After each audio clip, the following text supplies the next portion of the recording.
Yo, what's up, guys? Good morning. So, let me pull this up here 1 second. Oh, whoops, I'm on the wrong screen here. Display capture, properties.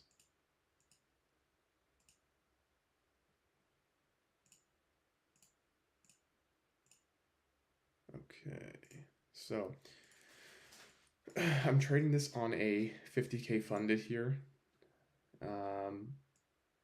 Let me pull this up here so you guys can see that it is a funded account. I'm not going to show you the amount in the account, but you can see there it's a Paypex account, which is a performance account. And we have a set of equal highs right now. That is right above. It's right here. Now there is no setup that I'm seeing to get there, so I don't think we're going to be able to get this here. I mean, if you guys want to try a scalp up to here, you can. But I've seen times where this manipulates downwards and then we get the setup, so I'm not going to take this, obviously. The equal highs come from NQ. On the 1 minute, they are right over here. Oh, we actually have them drawn on MNQ as well. So unfortunately, it doesn't look like we're going to get a setup up to them. Okay, so we just hit them. And yeah, so nothing yet. And also good morning to whoever's here. Sorry guys, again, I have to whisper. It's very early in the morning here for me.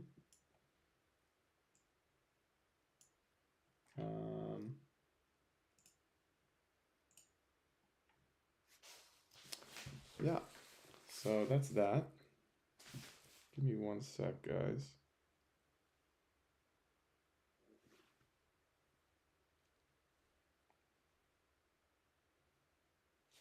So yeah, guys, no setups yet, just letting you know.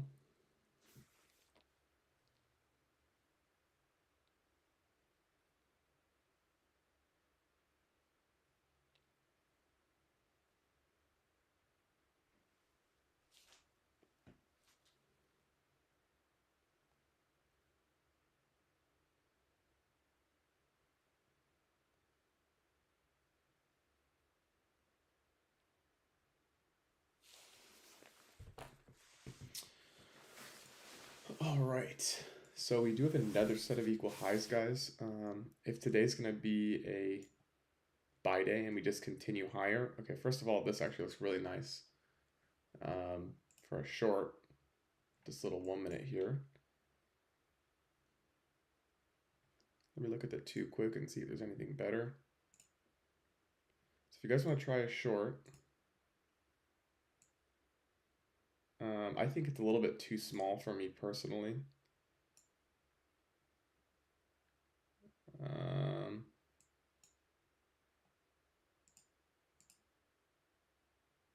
Where is the take profit on this?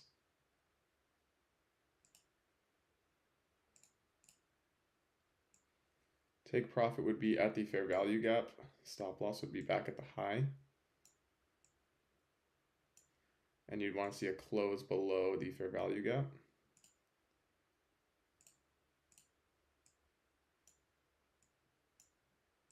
So that's actually an entry right there. But we do have a tiny 1 minute here that we could just bounce out of. So I don't think this is a great setup, to be honest.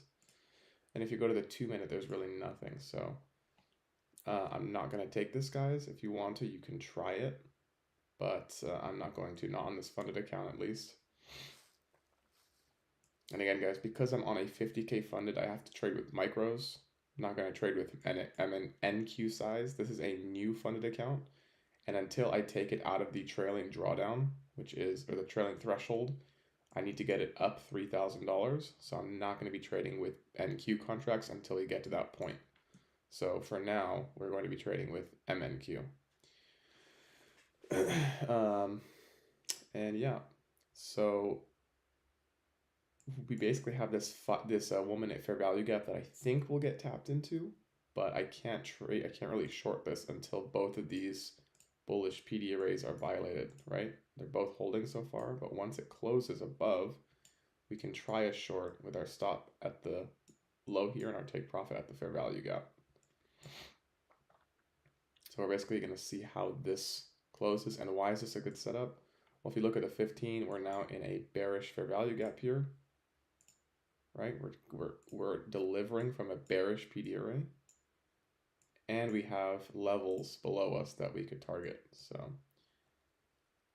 if we market short this, we could try it, but we have to wait for the 1 minute close, guys, which is in a few seconds.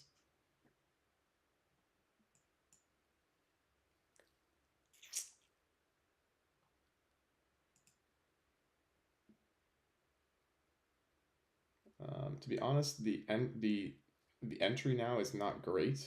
It's about a 1-to-1 RR. So I'm a little bit hesitant to take this, but I think it should still work. If this would have closed up here, guys, I would have been a lot more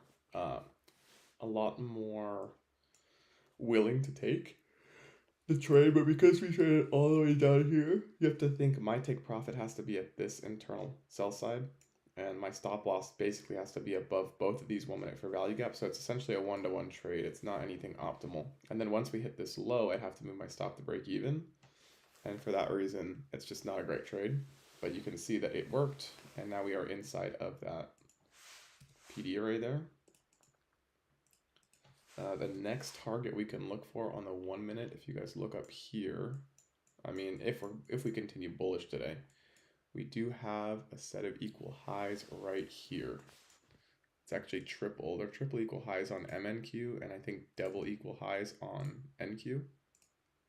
But you guys can see here, this is another set of equal highs that I would like to target. Again, right now, we are bullish, but it really depends what happens out of this fair value gap, okay? So we do have essentially a protected high up here, because it took a high that took out a high inside of a fair value gap, but still not the worst target in the world. We want to see how we react out of here. Let's say we get like a really bearish PD array and then we get a sweep, then we could take longs. I don't think we have any. Did we form another set of equal highs here? No, we did not. Let me look at the 1 minute again quick and see if there's anything I'm missing. I'm on the NQ chart above.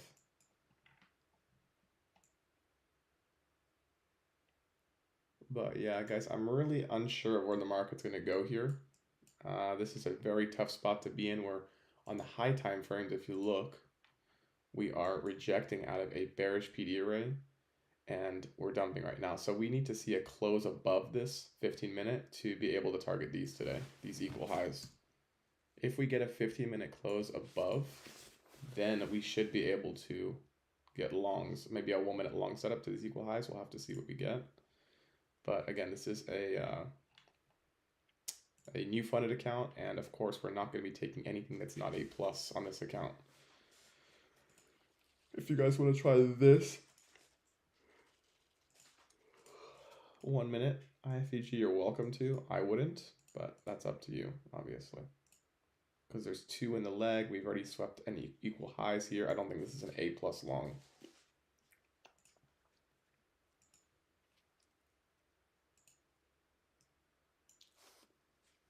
But you guys can try it again if you'd like to.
Okay, guys, I'm basically just I'm waiting here. Just give me a second. I don't see anything.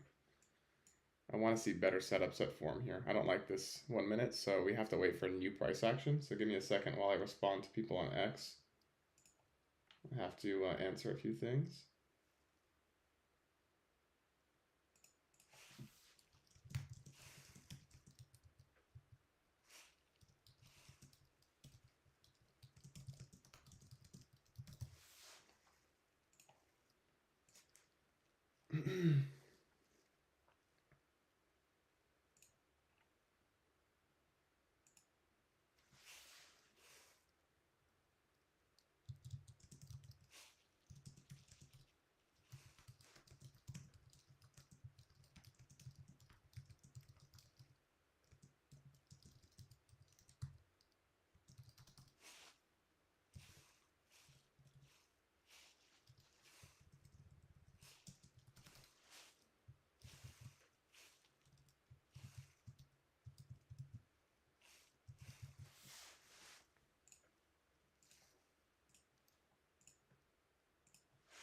Okay, guys, so we have a bearish delivery from this fair value gap.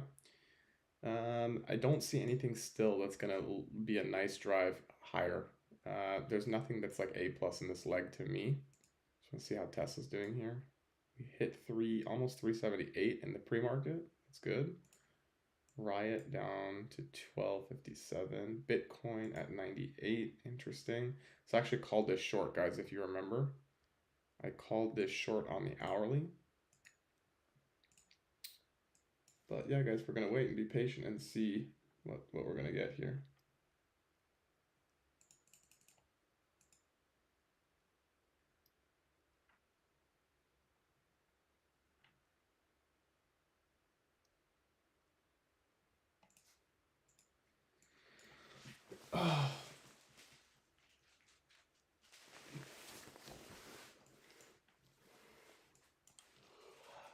Oh.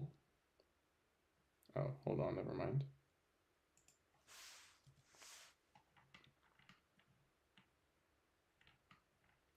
Okay, guys, so it is possible if we inverse this 1 minute fair value gap that we dump to the data low. It's very possible we could get it, and then we could get a long after the data low hits. So keep that in mind too.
Okay, so one thing we could try, guys, I mean, I'm not a huge fan of this because we have another fair value gap here.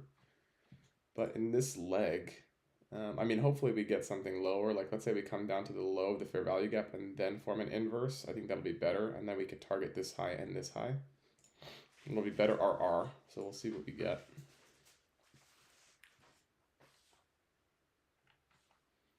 I will say on the daily chart, we do have a volume imbalance down here that piques my interest a little bit. I wouldn't say it piques it like massively, but we do have to keep that into account that it is there.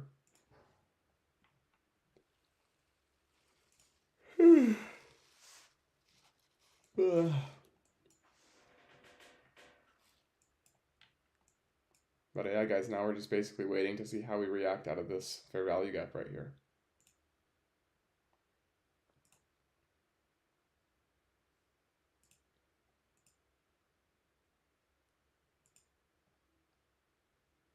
So we also want to draw the 50% level, obviously. That's important.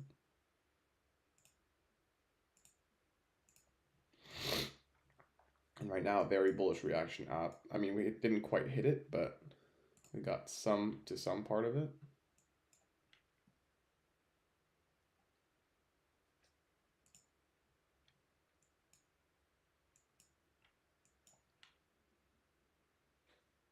So if we get this 1 minute, guys, I wouldn't say this is A+, and I'll tell you why.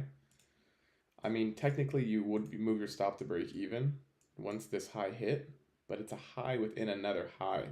I mean, it's a high within another fair value gap, so this is not as good to me. This IFVG is not as good to me as, for example, if we were to come down again and make one down here, because then this could be our first target, and we could leave a runner to this high and this high. So for now, this is not an A+ long to me.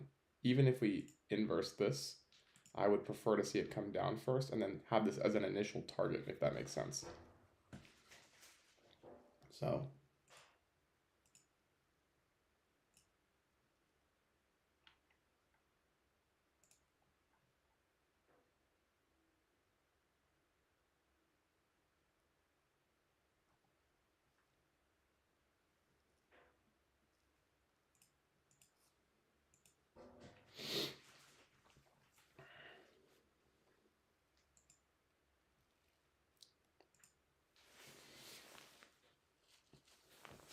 all right, so we're going to be patient here, guys. I know it sucks not to be just clicking buttons all the time, but we have to be patient and take something that's A+.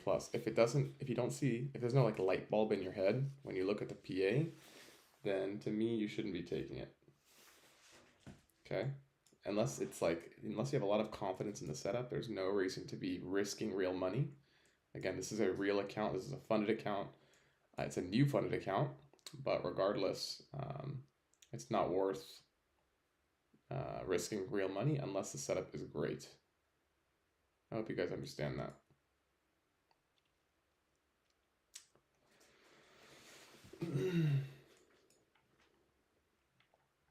So hopefully what we get here is a big push down. This is what I'm expecting to see. It doesn't mean it has to happen, but it's something that I would expect to see, is potentially we trade into this fair value gap. Maybe we get a push down, then we get some kind of an IFEG in here to go higher. That's what I'd love to see.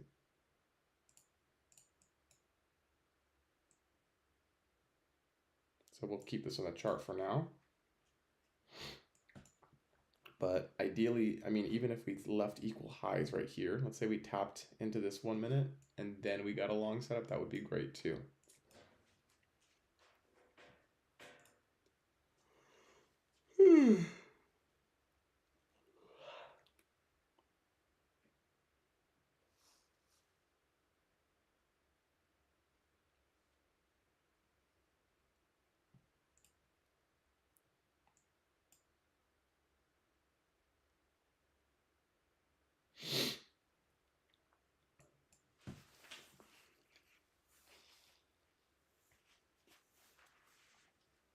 Okay, so there's the tap into the high, which hopefully makes these equal highs, but in this case it didn't. Obviously we went above, so I would love to see this reject. I don't want to see it push above here. If you guys want to try this, you can, but immediately I would move my stop to break even when this high hits.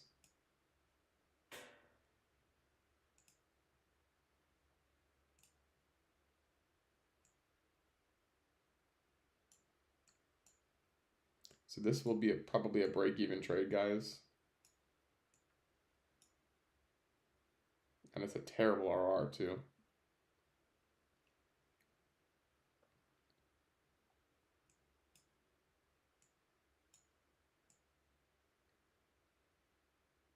So to this high, as a limit order, you're looking at $22 for a $55 risk, essentially, even more.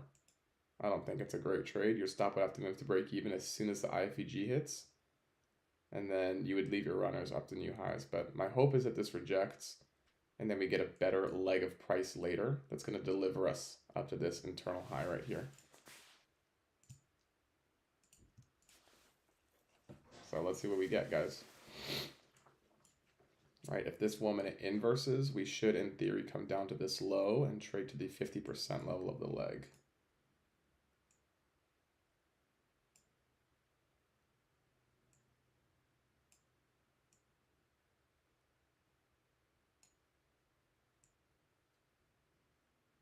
So this should deliver us down to this low.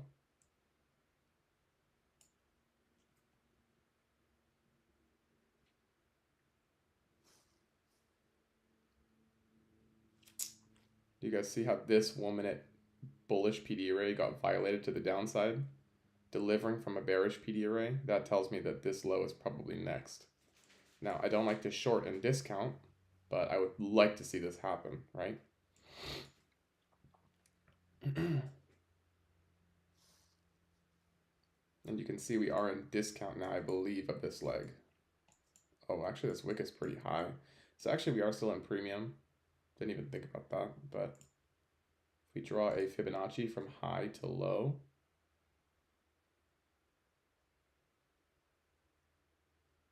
discount is here, so we're actually still in premium. But yeah, let's see if this IFEG delivers like I said it would. We wicked up to close the IFEG, and now we're coming down.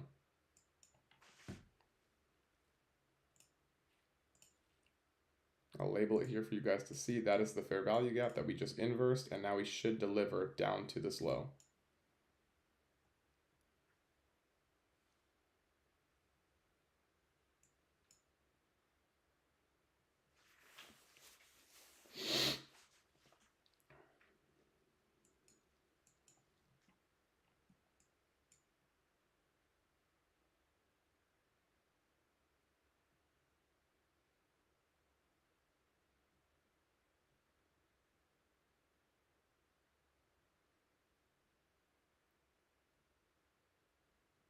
Okay, you guys can see a nice candle here, creating an order block on the 1 minute. So this should hold and take us down to the mean threshold of the fair value gap. Let's see if we get it in this leg. I think we will. But again, if you're in this short, your entry was here. Stop loss is a 1 minute close back above. Take profit at the low or the 50%, whichever you prefer.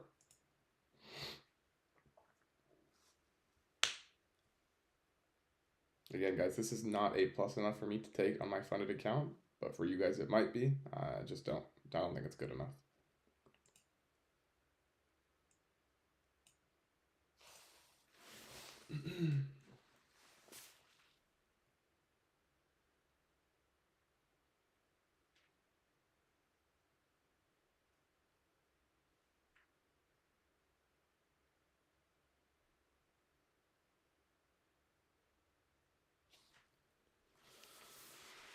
Yo, who's in the chat, by the way? Do I know you? Again, guys, it's early, so not a lot of people are...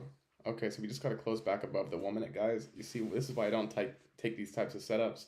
It's not A+. Yes, we're delivering from a bearish PD array, but we have had a big sell-off already. So it's just not good enough for me to take personally. If we get a 1 minute close above here, guys, you can try a long stop to break even immediately at this high. I do think this is a better setup. But the stop is definitely not as good, right? We have to stop below the 1 minute, and our take profit would be up here. So I don't think it's like the best setup in the world. Let me look at the 2 quick and see if there's anything that's forming. No, not really.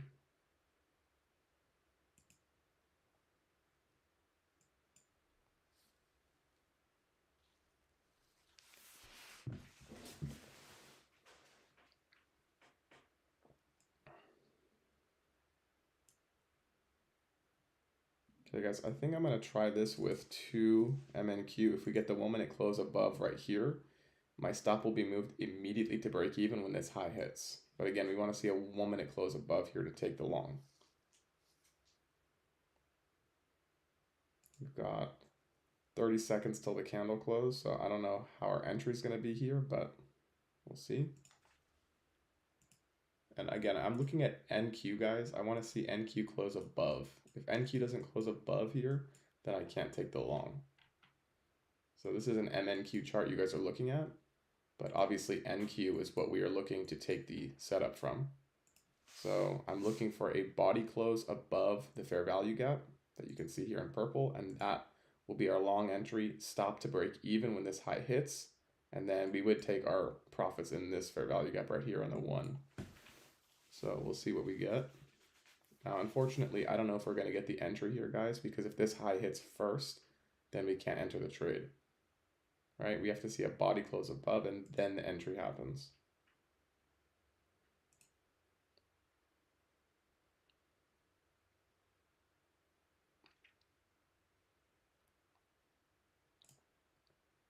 "30 seconds till the candle close, still no close above.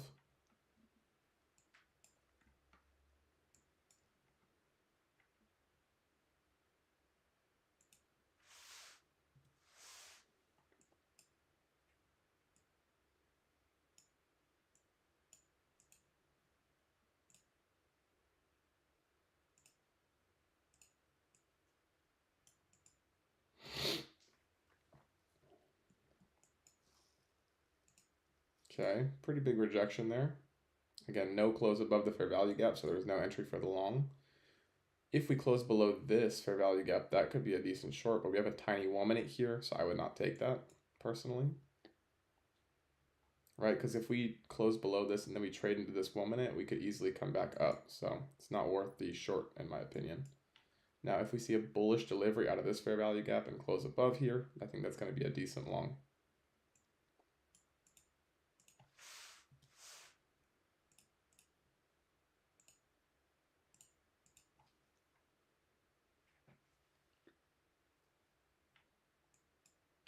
And that's also going to form an order block, right, on the 1 minute chart.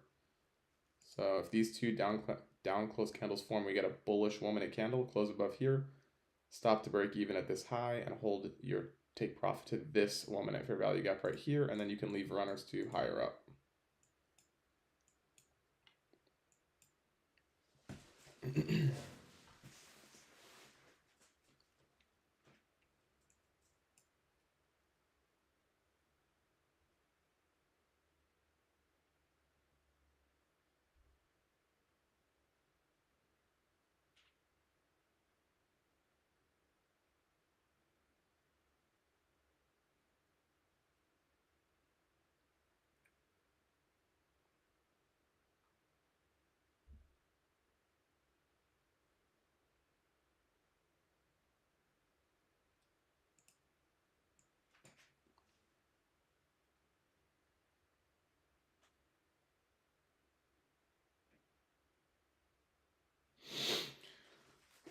So guys, nothing yet.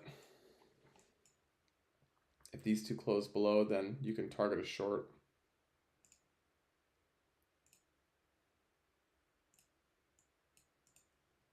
That actually really doesn't look bad to me, guys. I think I'm going to try this. Stop loss is going to be back above here. Take profit is going to be this low.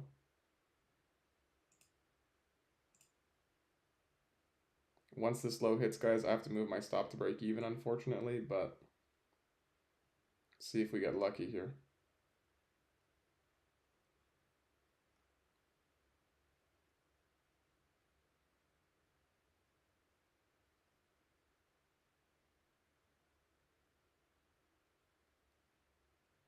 So the low did not hit yet, but I want to see this low get hit. Stop loss is going to be a close back above the IFVG, which is up here. I'm going to make it a hard stop, but I would like to see this come down and take this low out. We're allowing for an entry into this 1 minute.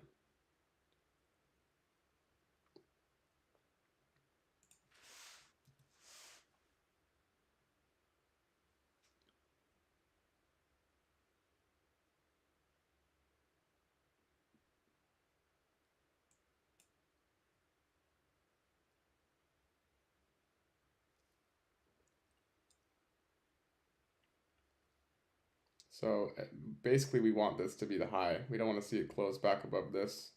That's going to make this a 1 minute inverse and potentially bring us back to the upside.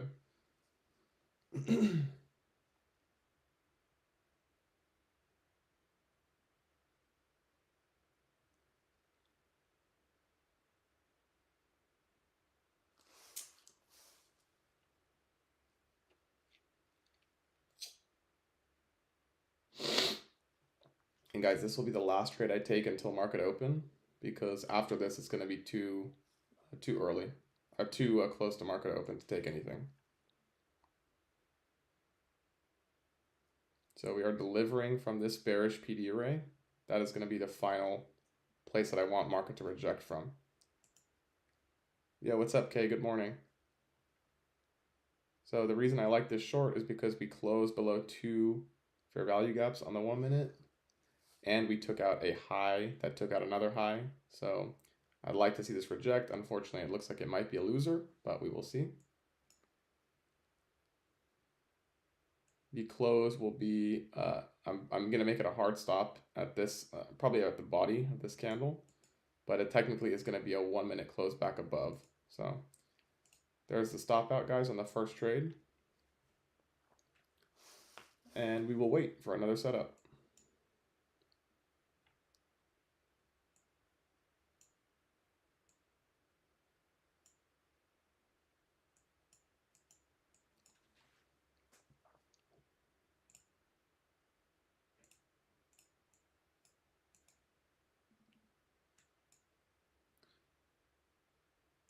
Okay, I wanted to ask you, bro, how was the, how did you like that video from yesterday in the Discord? Was the quality good enough, or was it meh? Because I had to upload it in really low resolution.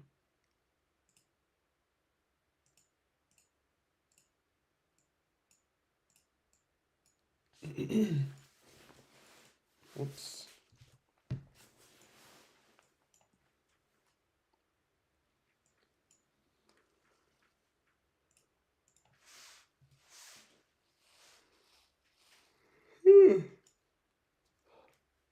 So guys, we just formed equal highs here. Oh, never mind. I'm not going to label these because they didn't form on NQ. Sorry, guys. But yeah, I actually really like this short. Unfortunately, it didn't work. But it's fine.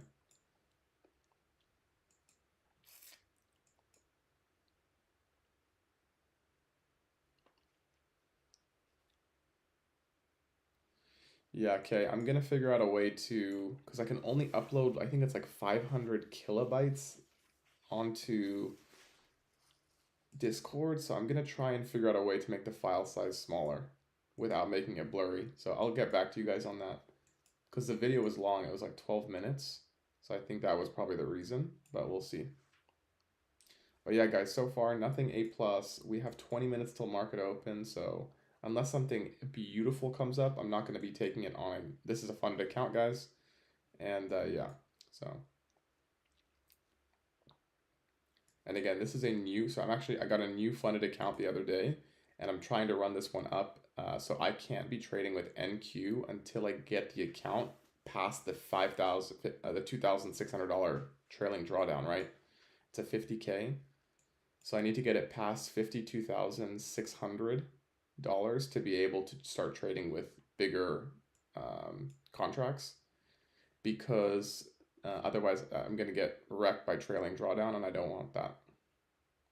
Once I get it to a much bigger size, then I can start trading this one with NQ contracts. But for now, we're going to do it with MNQ.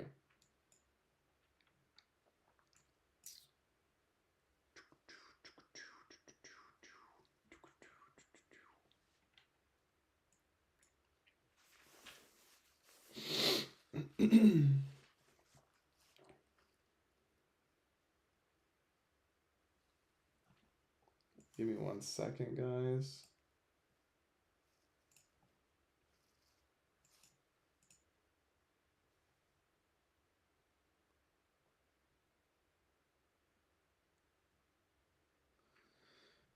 There's a few different scenarios here, okay?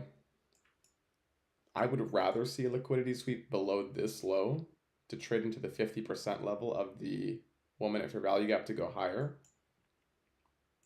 Because they're like, if this 1 minute inverse is here, there's not really delivery. This is a mistake that we made yesterday, guys. If you remember, we took a 1 minute inverse with no sweep of delivery on the downside, and it ended up breaking on us. Also, we have another 1 minute here that's holding down price. So I'd rather see this get closed above to go long. But then we have this volume imbalance. This is not good market structure in my opinion. Excuse me. Sorry guys, I have the hiccups. Also, we're very close to market open. So I'd rather not take a trade until market open happens. Hope that makes sense, guys. If this 1 minute closes above, I mean, you can try a long stop to break even at this high, but the RR is not great in my opinion, and the likelihood of you getting stopped out on this trade is very high.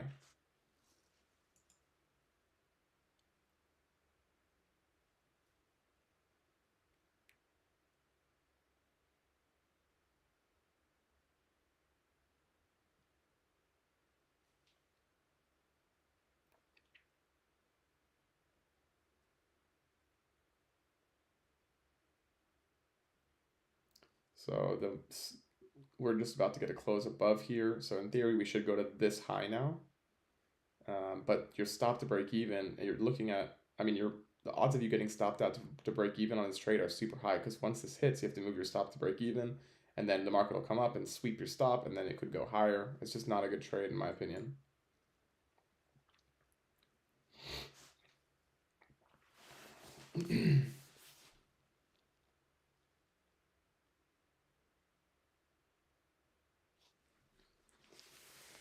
Okay guys, so we're gonna be patient here, right?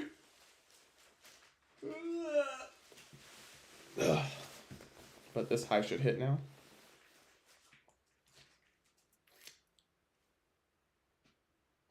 And this is not A plus, guys, because we're in another fair value gap here. Your stop to break even would be at this high, but then once it hits, you're immediately going to get stopped out in your position if it wants to go higher. We're close to market open, just not good in my opinion.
So one thing we do have though, guys, I will say, we do have, hold on, why is this lagging so hard right now? Give me 1 sec, guys. Let me delete some other stuff off my screen. All right, that should be a little bit better. So we have this 1 minute for value gap here. And then we have all this low resistance liquidity. This actually doesn't look bad for a short here, guys. I'm not gonna lie. If this 1 minute closes below, because we took out these internal highs, we're rejecting from the PD array, and we have low resistance liquidity in the 50% down here, and we have the data low down there. So I might take this because we still have. If we get to 620 and this hasn't inversed yet, I won't take it. But for now, this actually doesn't look bad. So no close below so far.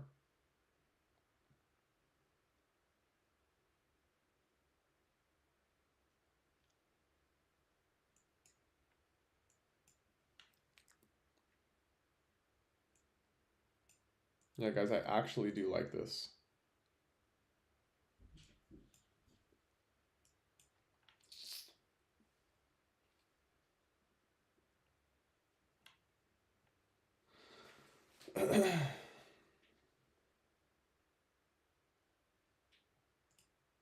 So we got like 20 seconds till the candle closes.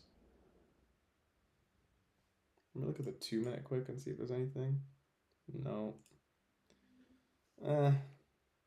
I would give this guys maybe a 7 out of 10. We have a volume imbalance here as well that's holding up price. So maybe if we close below both of these, so you see how we close right at it.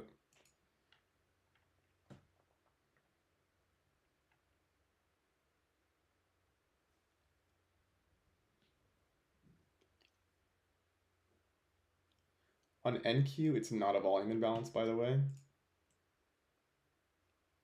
On NQ, it's just a fair value gap. Okay, guys, I'm gonna try this. Am I gonna try it? On NQ, it looks really good. Okay, guys, I'm in this.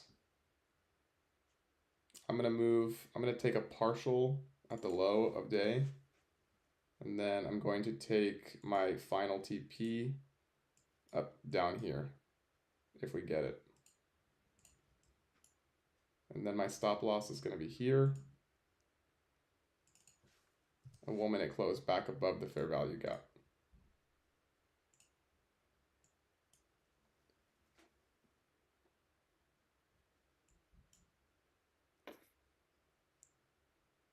So basically a 1 minute close back above here is going to be the stop on the trade. Damn.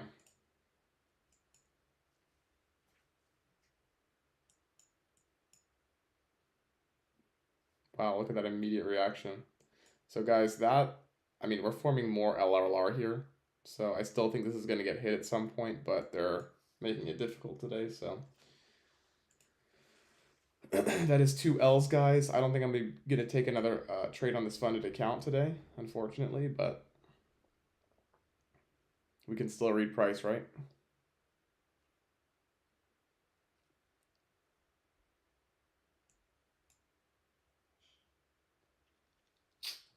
So if you guys look at NQ, this is what I was referencing the trade on.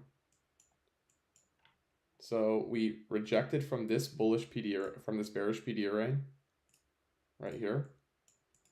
And we closed below this 1 minute fair value gap after sweeping liquidity with low resistance. So this to me was a pretty A+ on NQ. This was the entry right here. And then your stop would have been to break even at this low. It didn't give it to me, unfortunately, but that is how you take a losing trade, guys.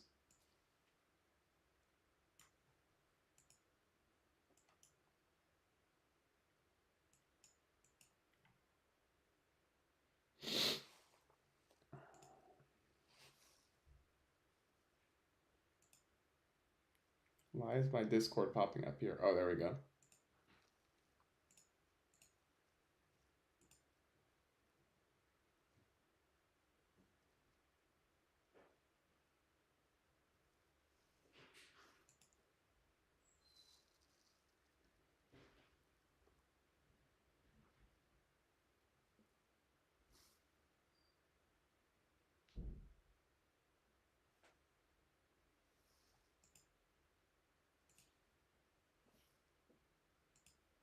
Okay, how does it feel taking a losing trade, bro?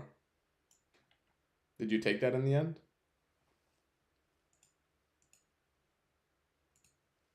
Kay says I was also in this. I am also in this. So guys, that's 2 losing trades in a day for me. So I cannot take another trade on this funded account. But Kay, if you took that, I want to know, how does it feel emotionally to take a loss?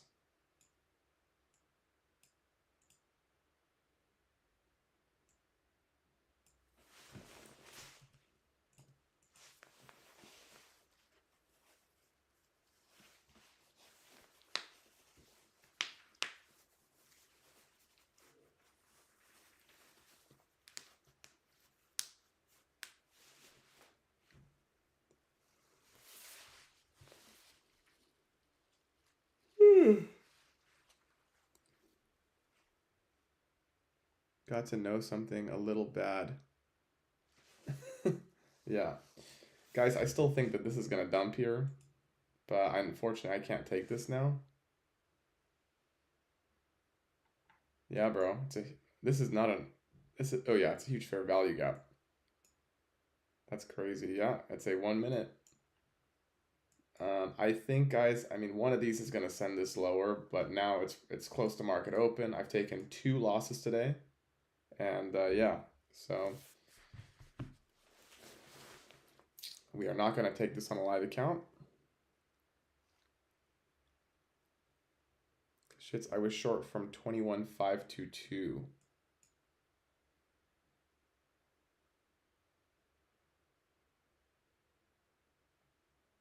Oh, you took this short? Okay. If you took this short, then you were in heavy green.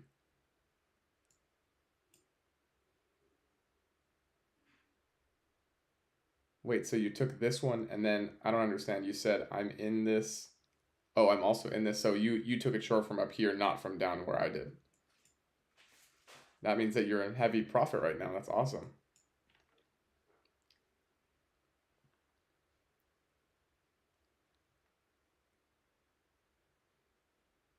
But Kay, if you're in this, I would probably try at least to take a partial before market open, and I would have your stop at break even, obviously.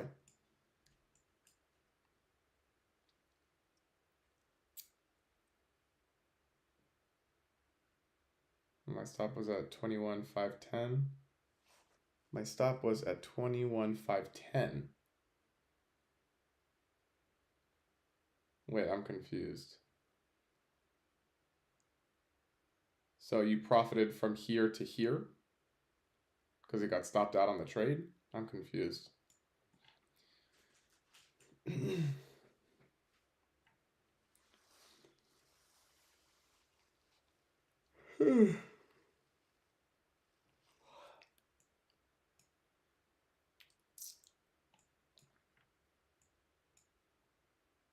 But you guys can see here my executions.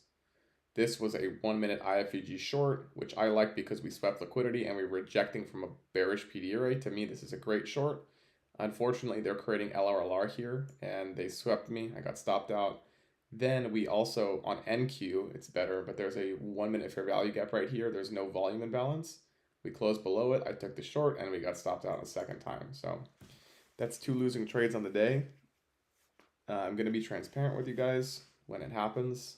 I mean, most days are winners, but sometimes this does happen. And that's the end of it. So it is what it is, right? Now we're going to read price.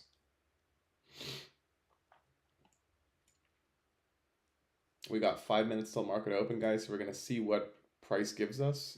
I do want to let you guys know this. We do have all this low resistance liquidity here. Right, this is known as LRLR. And I would expect to see this hit at some point today. I'm looking for some kind of a manipulation leg at market open to get the sweep.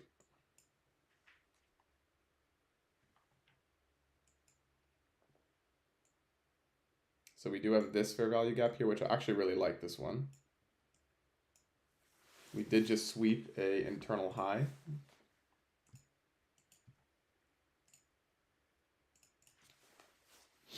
Come on, guys, like and subscribe. Thank you, Kay. I appreciate that, bro.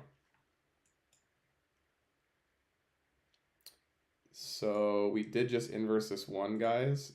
Actually, did we? No, not yet. This closes in less than 30 seconds.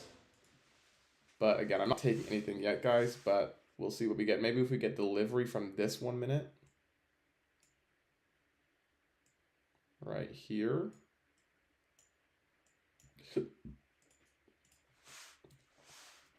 And then we get a dump, then that would be a nice trade down to LRLR. And we do have, again, data lows down here. So keep that in mind. Okay, so this actually looks so good, guys, but it's at market open, so I can't take it, and I can't take it anyways, but...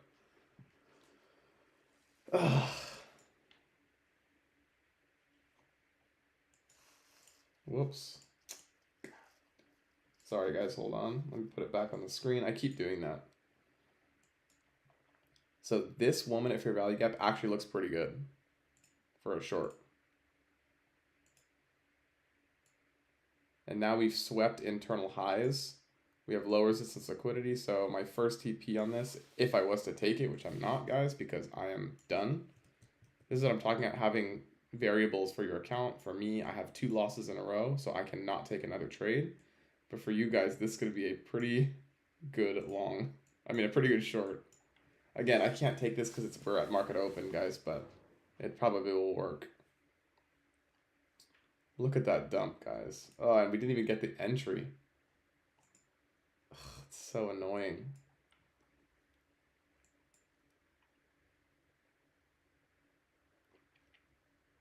So you guys see how we didn't close below the fair value gap, so there was no entry for this trade.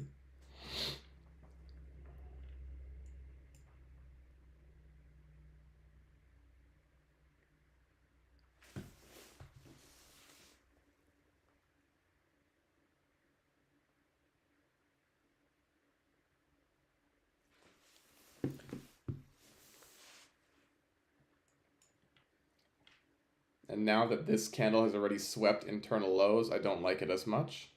So unfortunately, this trade is not on the table, even if I was on a live account here. Now that we're done trading, guys, I'm going to put you on NQ so that we can read price more efficiently. I'm going to log out of this funded account here.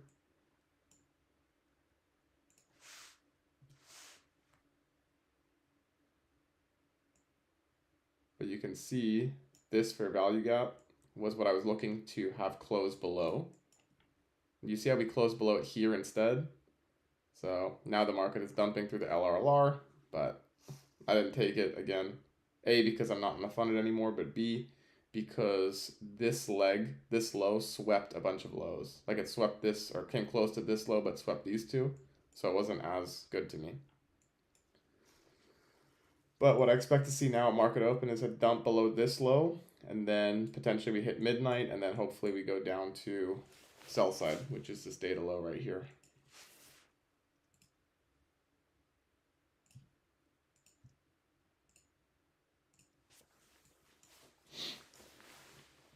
Okay, so we just came down not quite to this low, but I think that this low will hit. We've got this big fair value gap here. Wow, huge reaction to the upside. Interesting. Okay, guys, so for those of you who are new to trading or just in general to futures, I don't like to trade anything really until about 6:45 at minimum. So everything that happens before then, I'm not as inclined to take.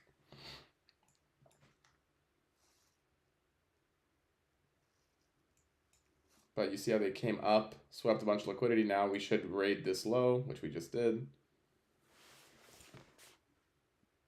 And now, I mean, if you're still in this trade, which I think is impossible, you'd never get an entry here, right? You would have entered here, you'd have gotten stopped out. This is not good PA, guys. Definitely not for me.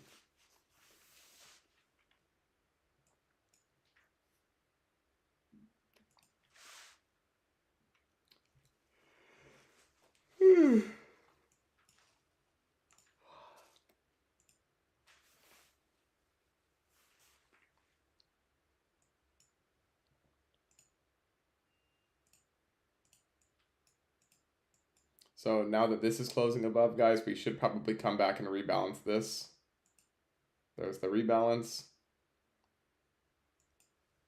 The close didn't even happen, by the way. The close was in... Like, guys, there's no entries here. Do you guys see how, like, if you wanted to take this long, right, and try and balance this 1 minute for value gap, you'd have to wait for this candle to close above the inverse, which is right here. You'd have to wait for a body close above, but we've already hit into it, so there's no trade here. This is like terrible PA.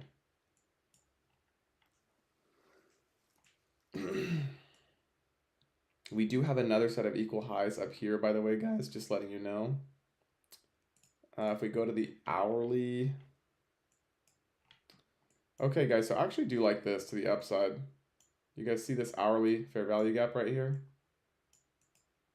So if we can close above that, then I think that this will be next. But until we do, then we can't take any trades, right? So once the hourly closes above, guys, we'll basically be looking for a 1 minute long setup up to here. That's what I would see happening here.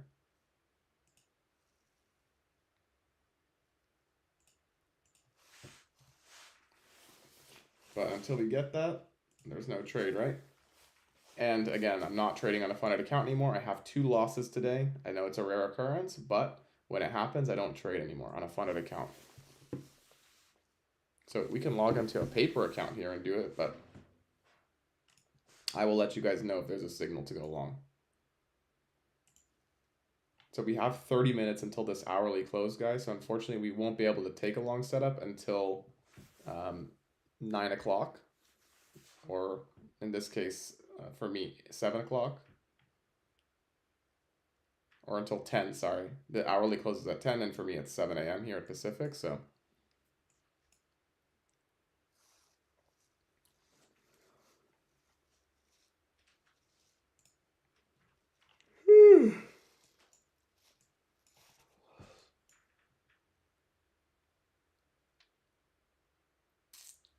Yeah, guys, you can see how terrible this PA was. All this chop around here, trying to get to this low. We never got it. We got stopped out twice. These 2 candles should have done it, which I don't like. And then at open, we got some kind of a setup, but all the shorts got stopped out on this wick. Then we came down and took the sell side, and now we're pushing higher, so.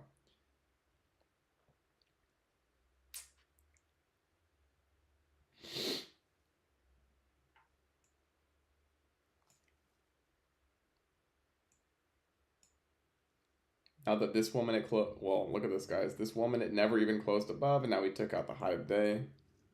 This is like really hard PA to use, guys. Really tough.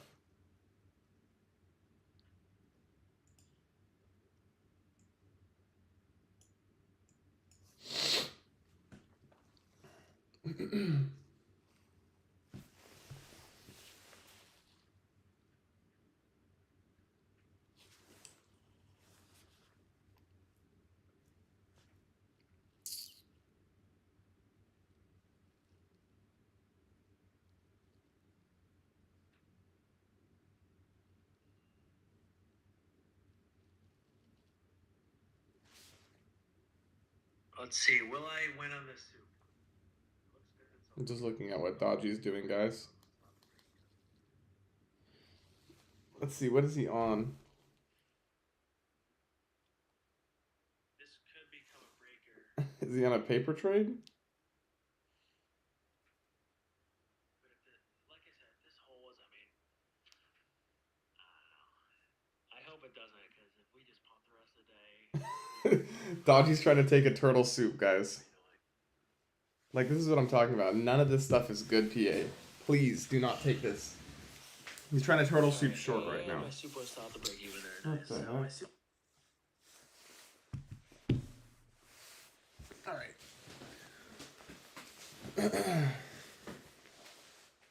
So, you guys can see, I mean, Dodgy was also looking for this low resistance liquidity. I don't know if he tried a short or not, but now he's trying to turtle soup this high when there's equal highs above us. Like, no, I mean, even really good IFEG traders are not taking sound trades right now.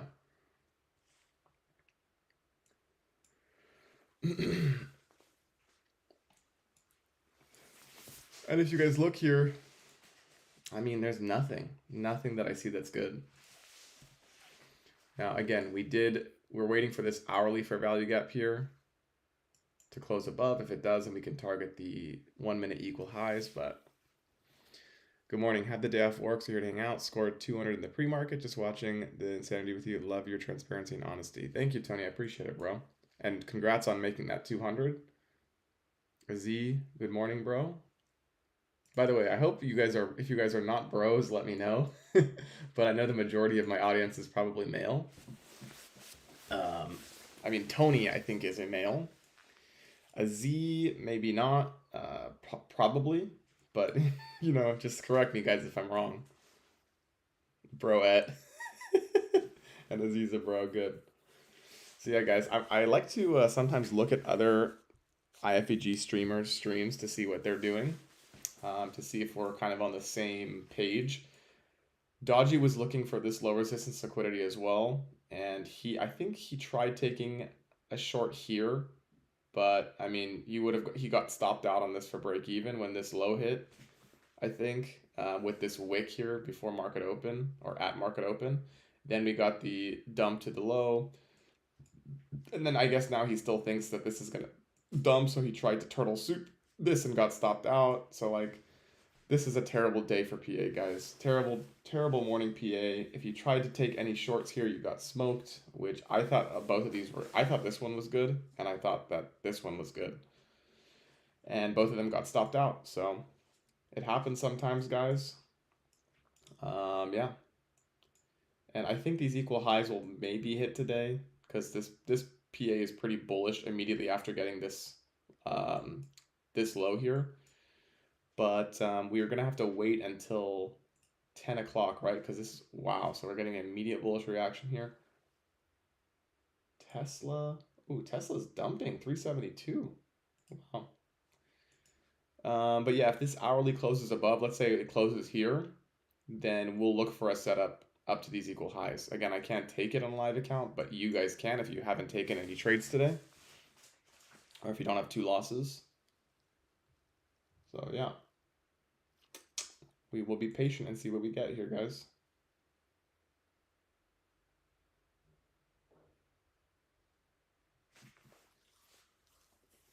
And I mean, there's a possibility too that it just runs and we don't even get a setup up to the equal highs, unfortunately, but it's part of the game.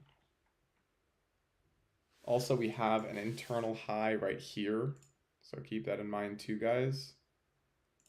If I draw this out in time, this could also be a spot that we reject from if we get this on the hourly.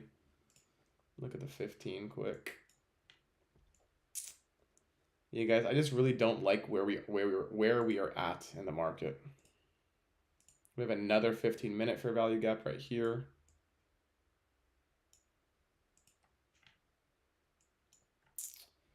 Yeah, it's possible, Tony, but it's also possible that this could be a rejection spot and that we go lower from here.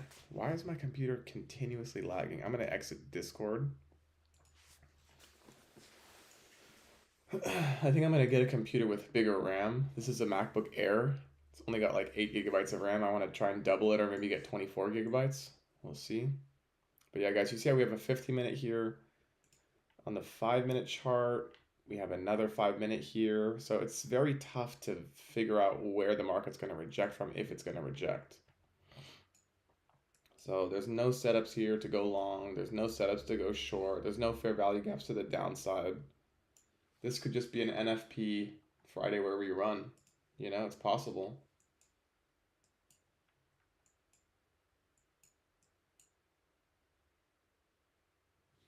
But the setup happened, even if you wanted to go long, guys, like the setup happened at 9:31, so super tough. Like there's nothing that I can take.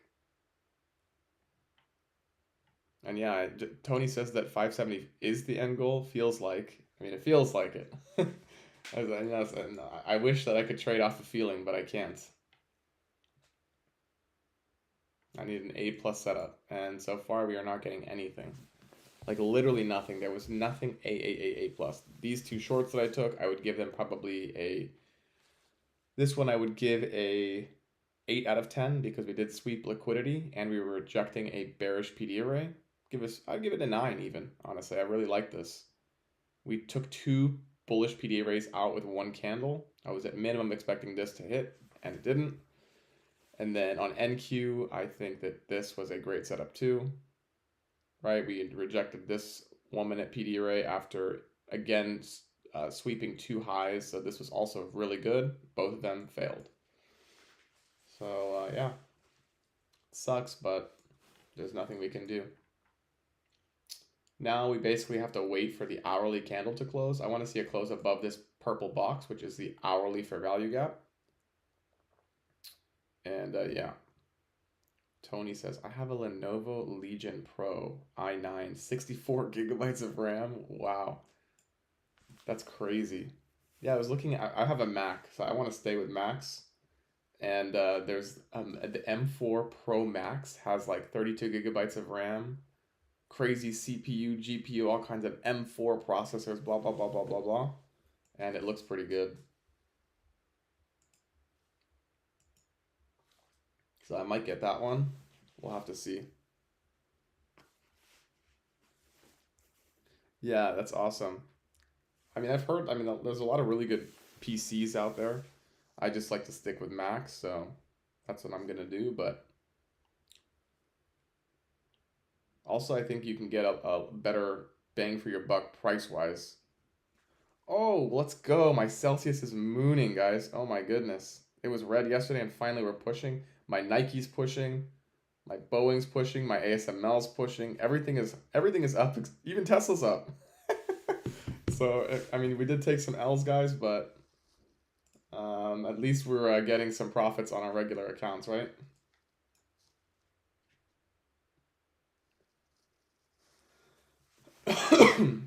So it looks like this is probably going to come up to these highs now. And if it goes, it's an NFP Friday.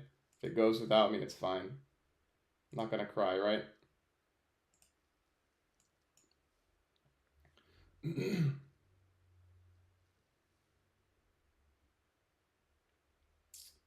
Do do do do do do do do do do do do do do do.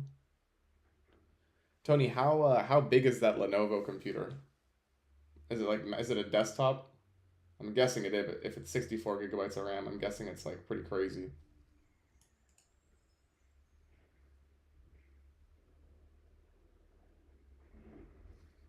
Okay, so there's that first high on the 15, guys. Not quite yet. Missed it by a tick.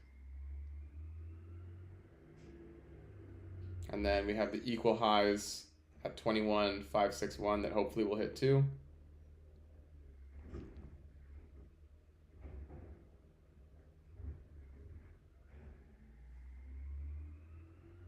No laptop that I hook to a widescreen monitor. Oh, it's a laptop. Okay.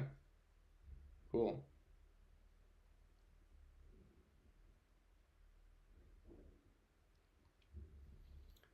Wow, so it just hit the high now. Watch it just reject here and then take it out later.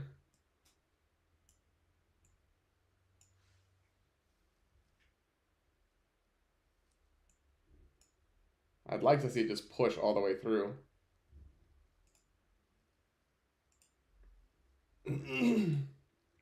Okay, so guys, there's the equal highs. There was no setup here, unfortunately. But it is what it is, right? It is what it is.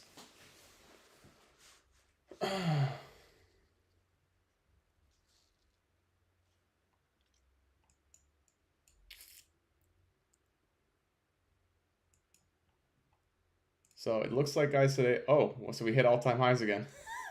So all of this nonsense yesterday that everyone is freaking out about on X, saying, "Oh, the market, the sell program has begun on NQ."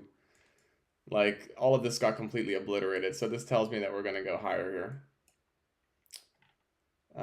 Where to where, I don't know. I mean, it is possible, guys, that we get a short from here, but I highly doubt it. Highly, highly, highly doubt it. Your 570 got hit. My woman intuition. Yeah, bro, your true brolette is coming out. I love it. I love it. Uh, yeah, it's just tough, guys, because there was no setup. So what can you do? Sometimes the market will just run without you. Like, even if you guys wanted to take this IFEG that happened right here after the turtle soup, like, your entry's at 930. So what are the odds that this is going to work? Slim. Like, this is crazy. And then, like, also this wick went into this 1 minute fair value gap. So this is like suicide trying to take this long. So anyone that took the longs today is, I mean, yes, they're printing, but very sketchy. Very sketchy, guys. And I mean, sometimes you'll get away with this because we're at all-time highs, but regardless, it's uh, you know, definitely not the best thing to take, in my opinion. And now we're just continuously pushing, guys, so we don't know where the market's going to go now. We're basically just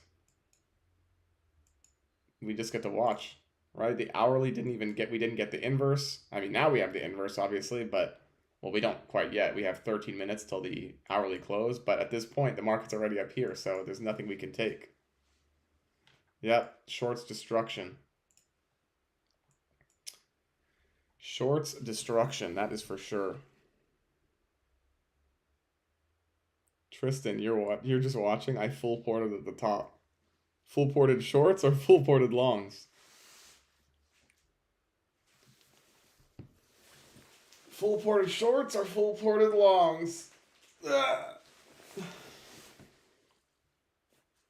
No, I know, Tristan. I figured that you were shooting the shit, but you never know, bro. Some people on live streams they go crazy.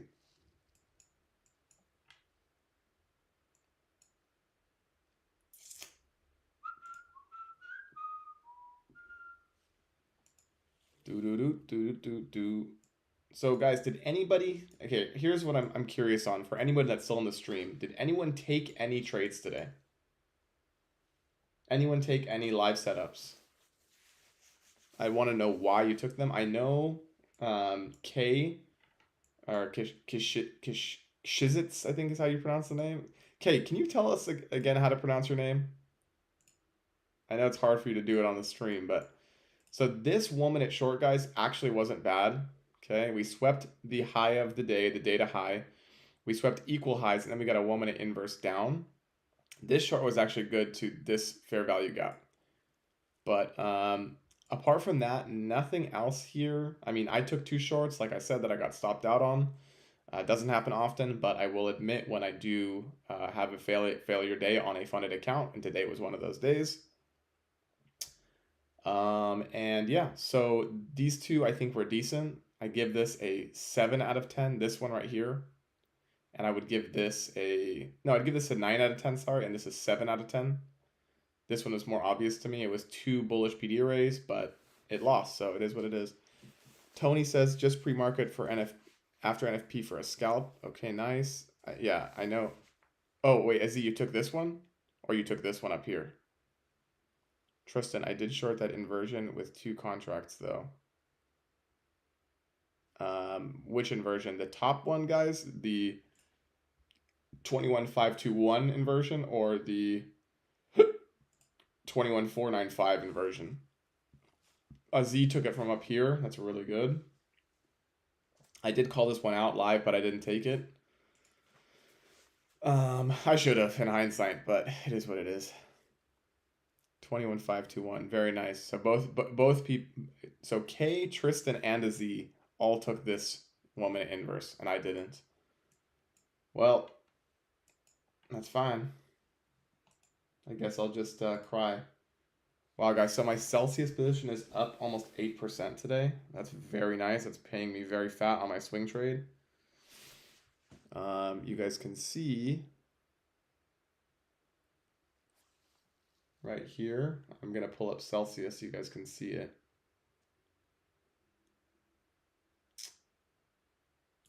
Anyways, so it's up like almost 8% today. I'm targeting this 31, 33, and 35 level. The 35 level comes from a 3-month fair value gap. I think we're going to rebalance this. So I'm looking to target this high, and then I'm going to leave runners to 42 on Celsius. Tesla was pushing even better earlier, but it's 374, which is still great. Boeing is the other swing that we called in the Discord. Also doing nicely today. I think I'm going to target the 214 level for Boeing. But on the weekly chart, I mean, at minimum, we want 163 and then 168. And then our other trade that's printing here is Nike, NKE. So we have a bull flag and we're actually coming. Wow, guys, Nike's pushing so hard today. Wow, so if you guys remember on the live stream, I called yesterday that this bull flag was going to erupt and that we have a gap fill.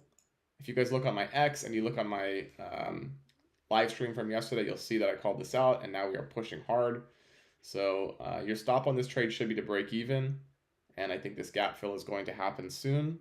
Wow, I'm so happy about that trade. Um, and yeah, ASML. Let's see how ASML is doing today.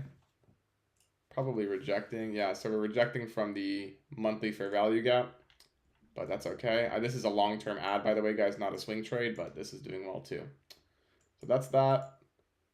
NQ continuously pushing, guys. So yeah, we're just gonna basically have fun with our long-term positions here, and yeah, maybe we'll get another 1 minute long at some point. So I'm gonna stay on stream, guys, because I have nothing else to do until probably 10 a.m. my time. So it's basically 3 hours. So let's see if we can get another scalp later on. But I'm gonna make some coffee and I'll be back. So if you guys want to stay, you're welcome to. But otherwise, enjoy your weekend. If you had a profitable day today already, guys, don't take any more trades. All right, and just enjoy. Watch all your long-term positions run because today looks like it's going to be a buy day. And yeah, so we'll see what happens. I'll be back.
I'm telling you, it's really, I actually really enjoy it.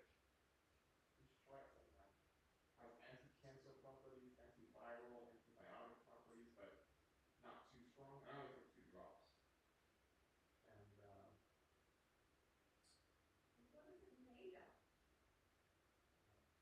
but it's kind of good for you. So I know, but it's been around since it's the first developed. Um, no, not really. Don't too cold.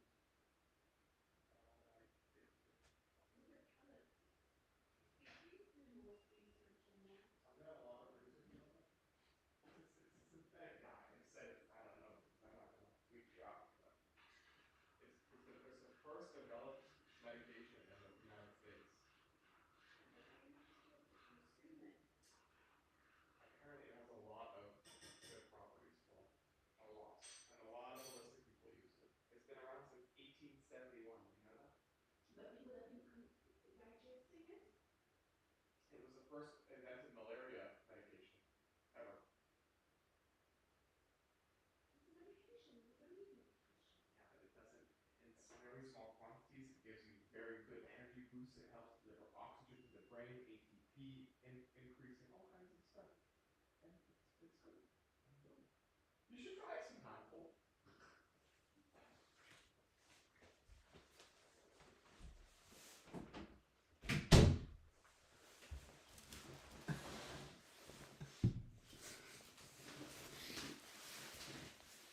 Oh, Tristan, what's up, bro?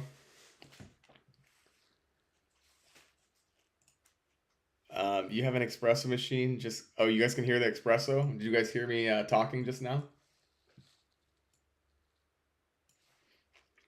Wow, this is where are my blue light glasses? Hold on, guys. This screen is so bright.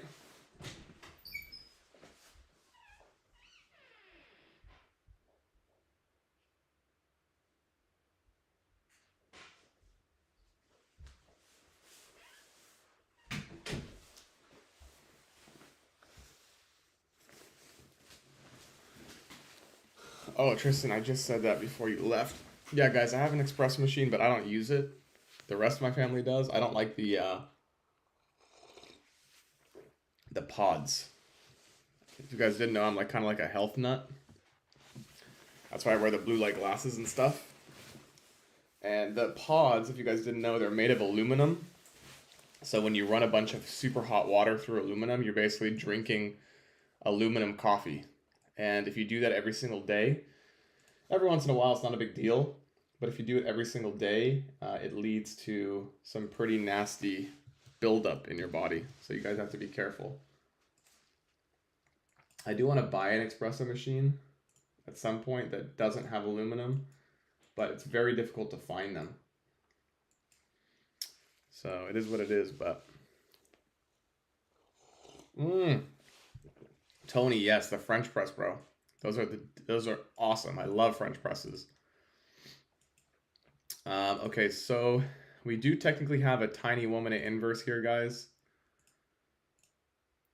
From my experience, on days like today, you do not short. Okay, this is a buy program day, and it's very likely that we continue higher.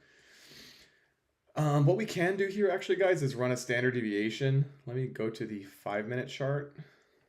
So if we run a standard deviation from the low to the high, and we use the retracement fibs, right now we are close to the 2.5 standard deviation. Let me go back to candles. So I'm gonna run it actually from this low to this high. We'll make it more accurate. The 2.5 is up here. So we haven't even hit the 2 standard deviation of the leg. So I think this will still continue higher.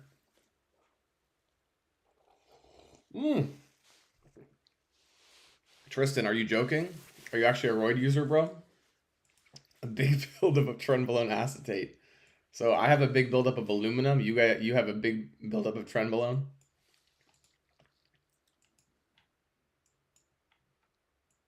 I remember when I was younger, guys, I actually was kind of a bodybuilder. I mean, not really. I never actually competed, but I really wanted to be a bodybuilder when I was like 15 through probably 19. And at one point, I considered taking steroids, buying them. I went to San Diego State University, so it's right on the border of Mexico. And I considered buying steroids there, but then I was like, nah, that's so dumb. So I never did it.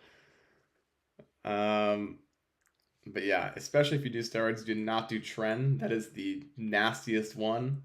And yeah, you can get all kinds of crazy side effects. I do not suggest you guys take that. In fact, I don't suggest you take steroids at all. I don't want to get canceled. Sorry. So there's the push to the 2 standard deviation. We should go to the 2.5. How we get there, I don't know, but we should get there. Maybe we get a setup down to these lows, and then we get a long afterwards.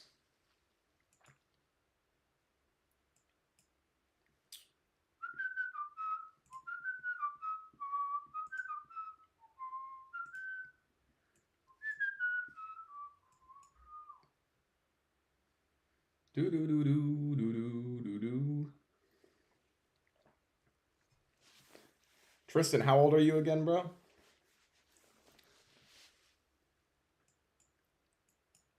I think the only time I'm ever gonna do TRT is probably when I'm in my 50s. If I start to notice like that I'm working hard at the gym and I'm getting a significant reduction in muscle mass, then I'll take it. Oh, Tristan's 24. Okay, bro. So I just turned 28 in late October or mid October, sorry, October 19th. So I'm a bit older than you, but Yeah, bro. Definitely I get to your natural limit and then take steroids. Like I am what, like 5'11", close to 6 foot. I like to say 6 foot. Okay, I'm 6 foot with Air Force Ones on. All right, so don't let anyone forget that. But I'm about at my like peak natural body weight. I was about 180 at like maybe 9 or 10% body fat, I would say. So I was like, I had a good amount of muscle and I was lean. That's like I would say it's probably close to my peak natural genetic potential. Maybe I could get heavier, I don't know, but I tried really hard and that was where I got. And that was at about 20, probably about 24, yeah. Been working out since I was like 14.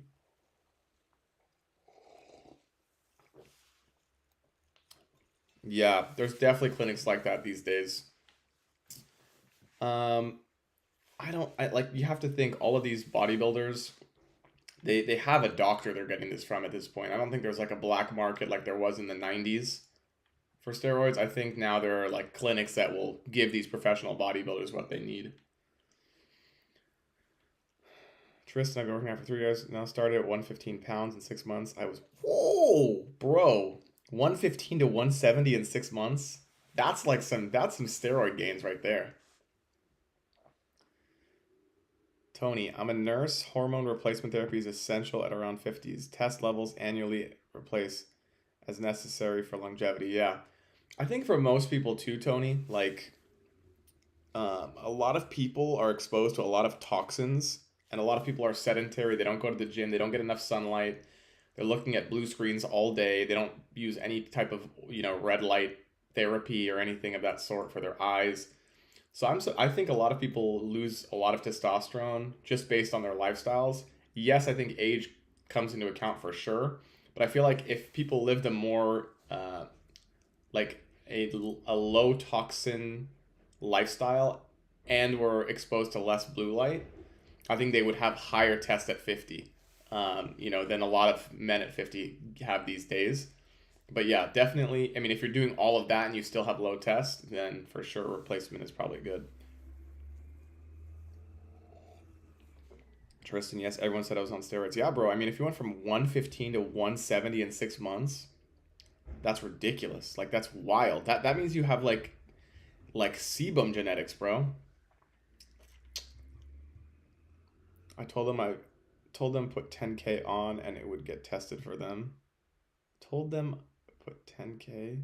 Oh, 10K on it and I would get tested for them. Yeah, for sure.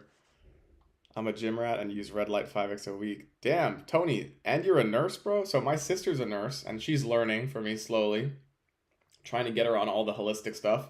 By the way, guys, I don't know if I've told you this in the stream before, but I ate liver before the Liver King was even on TikTok. I was eating raw liver.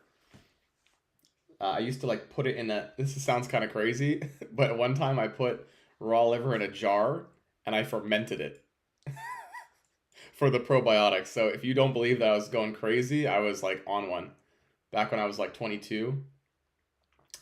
And I will tell you guys again, I will never do that again. It was the nastiest thing ever. So yeah, I don't suggest that you do that. I was a demon. I was on demon mode. Don't know if I could bulk like that again. Yeah, don't do that, bro. It's nasty. And when I was a bodybuilder, I was drinking rice and chicken shakes. I would blend rice and chicken in a blender. Like that's how dedicated I. When I want to do something, I do it. So like when it comes to ICT, bro, I tried everything in the book. I've tried sitting on the computer for 10 hours a day learning, and yeah, now I figured out all I need is a line and a box. Yeah, Tony, liver's nasty. So what I do now, I get grass fed. So my sister lives next to a farm in Temecula, and she just got like a quarter-pound cow. It's like 100 something pounds, I think. I don't know how much she paid for it, but they have like a cooler and they have like brain, liver, kidneys, all these things. They gave me the liver, and so I cut it up into small pieces, like little tiny squares like this. And I freeze them. And then when I'm ready to take it during the day, I take it like once a week. I take like probably like an ounce, maybe an ounce and a half. I put it in warm water, like the little cubes, and I just sluk it down like a shot because it's so nasty. But it definitely makes me feel better. So if you guys want a way to Oh, it's getting hot. If you guys want a way to get your liver in without tasting it, you just have to put it in warm water, small cubes, and just chuck it down. But yeah, guys, I'm revealing to you my secret sauce and some of the crazy tendencies that I have gone to experiment with health. Yeah, it's nasty, Tony, but I'm telling you, like, if you haven't taken liver before and you take like an ounce and a half, you feel like a huge boost in energy. At least I do, like mental clarity, sharpness, alertness. So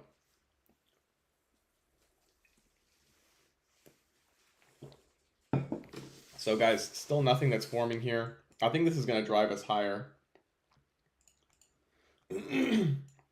I've seen this type of thing happen before where we almost sweep below and then we don't. I think this is going to take us to the 2.5 standard deviation now, if I had to guess. Do do do do do do do do do.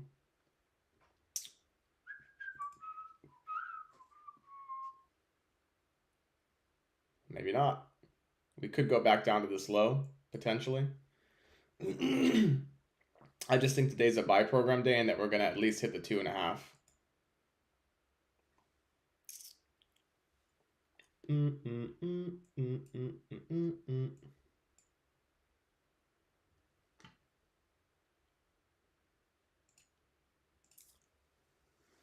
Ooh.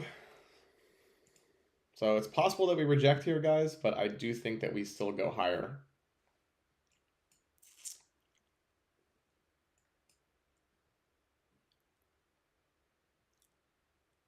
I mean, there is a chance, of course, that we come to the 2, and then we maybe come down to the 1, and then go up, but I've learned on days like today, it's not a good day to short. No matter how you feel, the market always will punish. Like this high right here, I think is not protected. I think one of these lows is protected lows for now, and I think we just go higher, if I had to guess.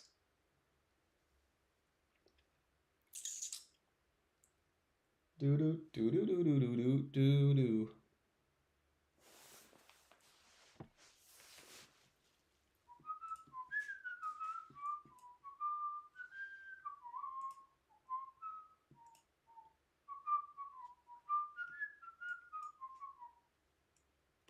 Do do do do do do do do do do do do do. So yeah, guys, try on a day like today. It's a trend day. Just don't short. I think every time you try and short, the next high is going to be swept again, from my experience. So.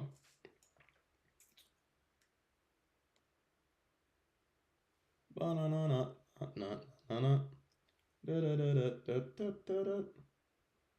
Do do do do do do do do do do. Do do do do do do do. Do do do do do do do. Do do do do do do do do do. So we should see it just continue to push here, if I had to guess. Banana bum bum bum. Banana na na na na. Banana na na na na na na.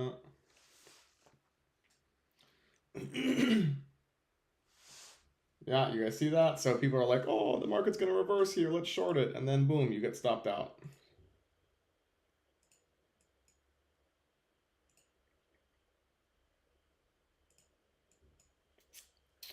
Now I think the 2.5 standard deviation is probably next. Guys, I actually can't believe, like, my Nike is pushing so hard right now. Okay, let me go. I'm going to show you guys this right now. I have a social media blocker. So this is how serious I am, guys. I literally, after a certain hour of the day during the week, I block my social media until the PM, like until like 6 p.m. But if I'm still allowed to go on, let's see what. Nope, it's already blocked. Never mind. But if you guys go on X, go onto my profile, you'll see the Nike post. I talked about the bull flag, and in the stream yesterday, I talked about it too. But look at this reaction after the bull flag, guys. My position is printing. I missed one good setup last night to the upside after 1800 when it came to the 4 hour. Look at this reaction, guys, after the breakout on the daily chart on Nike. Like, this position for me is, I mean, it's not a huge position, but it's big nonetheless. And yeah, we're doing very well. And this is just the beginning, guys. We should go to this high to fill this gap, and then we should go to this high to fill this gap. And then I'm going to hold runners all the way to the 140s for Nike. That's where I'm going to take the rest of the position off. If you guys notice on Nike's monthly, is it monthly or the weekly chart? It might be the 3-month. On the 3-month chart, we have an unbalanced FEG for Nike at 140, which I want to get to. That's where I'm going to take most of my profits. But yeah, so that's that. Tony, Fridays I scalped, just took another 200. Very nice, bro. Z, I missed one good setup last night to the upside after 1800. Let's take a look at that because we're not doing anything else right now, right? There was a good IFEG here. Excuse me. And I think we also took liquidity. Let me look at the Asia session. Yeah, so we did sweep this liquidity, guys, right? This, I'll label it red. If we go over to the 2 or the 3-minute chart. Yeah, so you guys can see we swept the liquidity. And then if I replay the market to here, let me see what we got. Not really anything on the 2. On the 1, not really anything. On the 3. Okay, so this was good, guys, right here. This 3-minute, I like this. So once we closed above, let me replay the market forward. Okay, so right here I would have entered long. And then I would have sold a portion here, here, and then up to the upside. So if we go over to the 5-minute chart, yes, I would have taken a partial at this high right here, and then I would leave the rest just to run. So it did the thing where it consolidates. So I would have taken a partial off there, maybe 1 or 2 contracts, and I would have left the rest to run. And you can see that the Asia session just ran. I would take a partial at this high.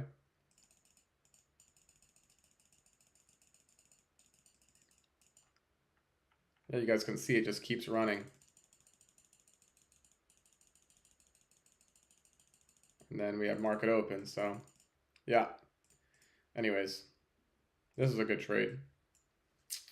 Okay, let's go back to regular mode. What a push, guys. Yeah, it's not stopping. It's just going to keep going higher, guys. Like today is an NFP buy day. Anything you buy, you'll probably win on. Obviously, you have to be careful. Don't just long to long, but...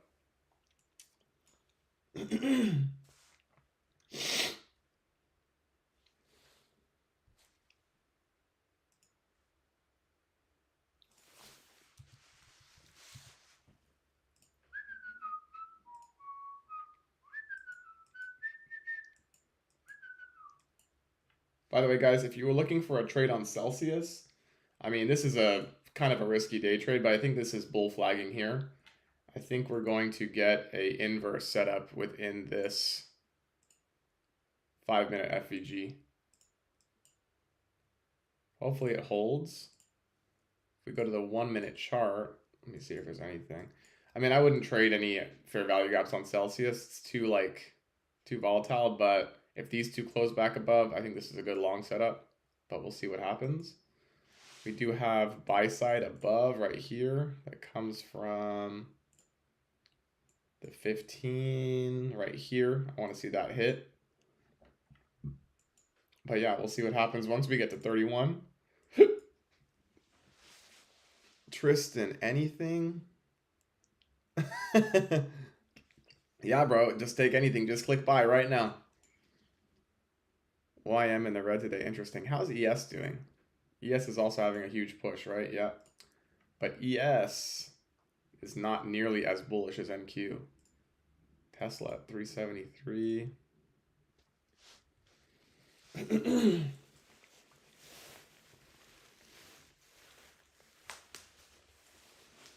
Oh, oh my goodness.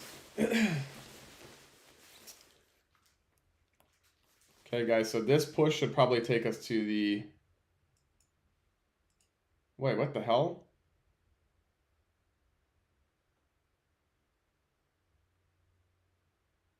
Why is my trade evade still in here? Hold on, guys. Oh, I made a mistake. My bad. So this is you guys can't see a trade evade button here, right? Just making sure.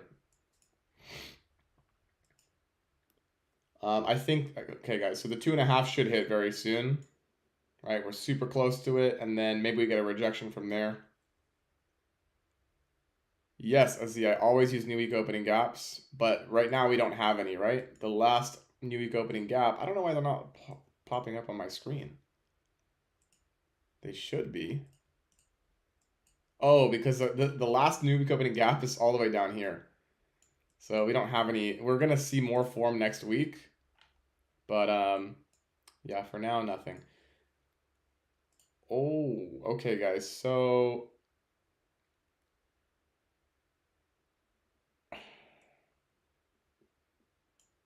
let me see something here.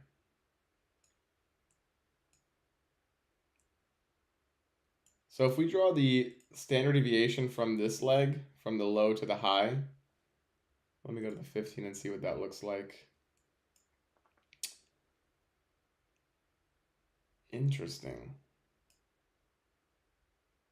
So if we draw this out in time, we have a 3.5 and a 4.5 standard deviation here. This market could just keep pushing, guys. Like it could literally just keep going up and up and up. This is wild. But yeah, so for those of you guys who are new, for NFP Friday, which is today, if you look at the economic calendar, let me pull it up here for you guys so you can see it on Forex Factory. So go on to, where's my Forex Factory? Right here, forexfactory.com. Go to here.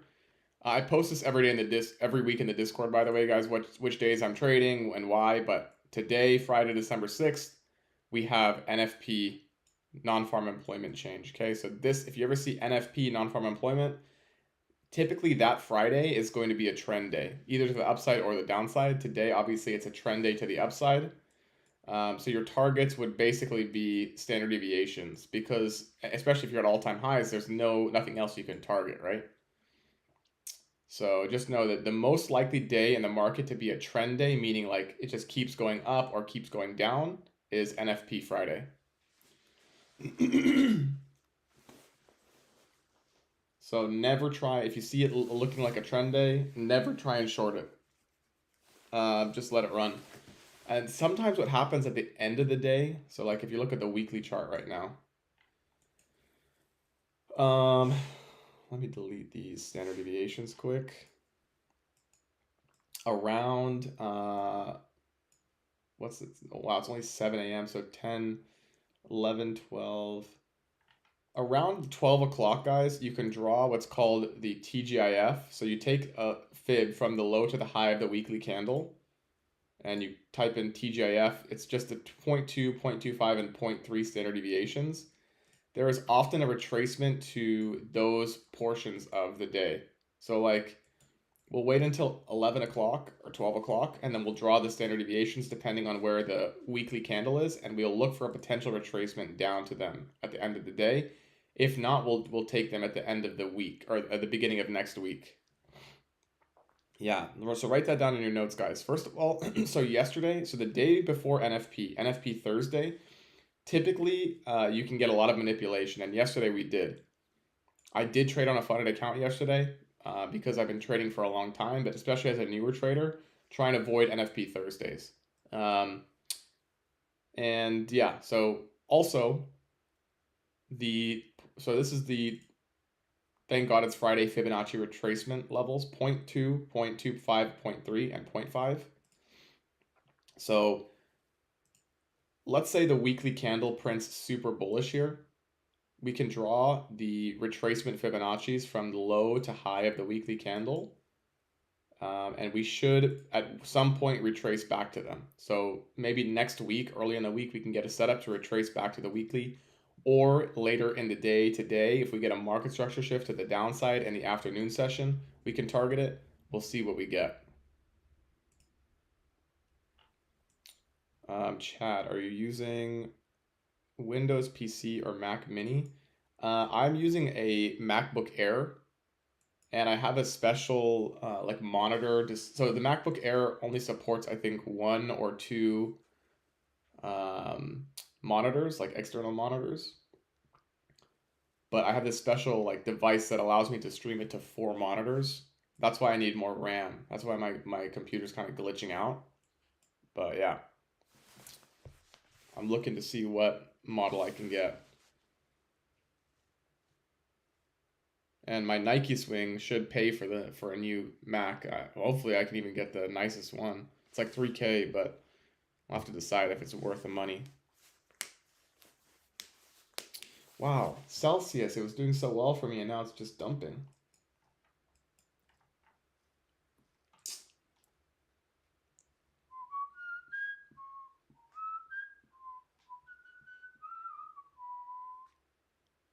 Chad, what do you use, bro? Do you use a Windows?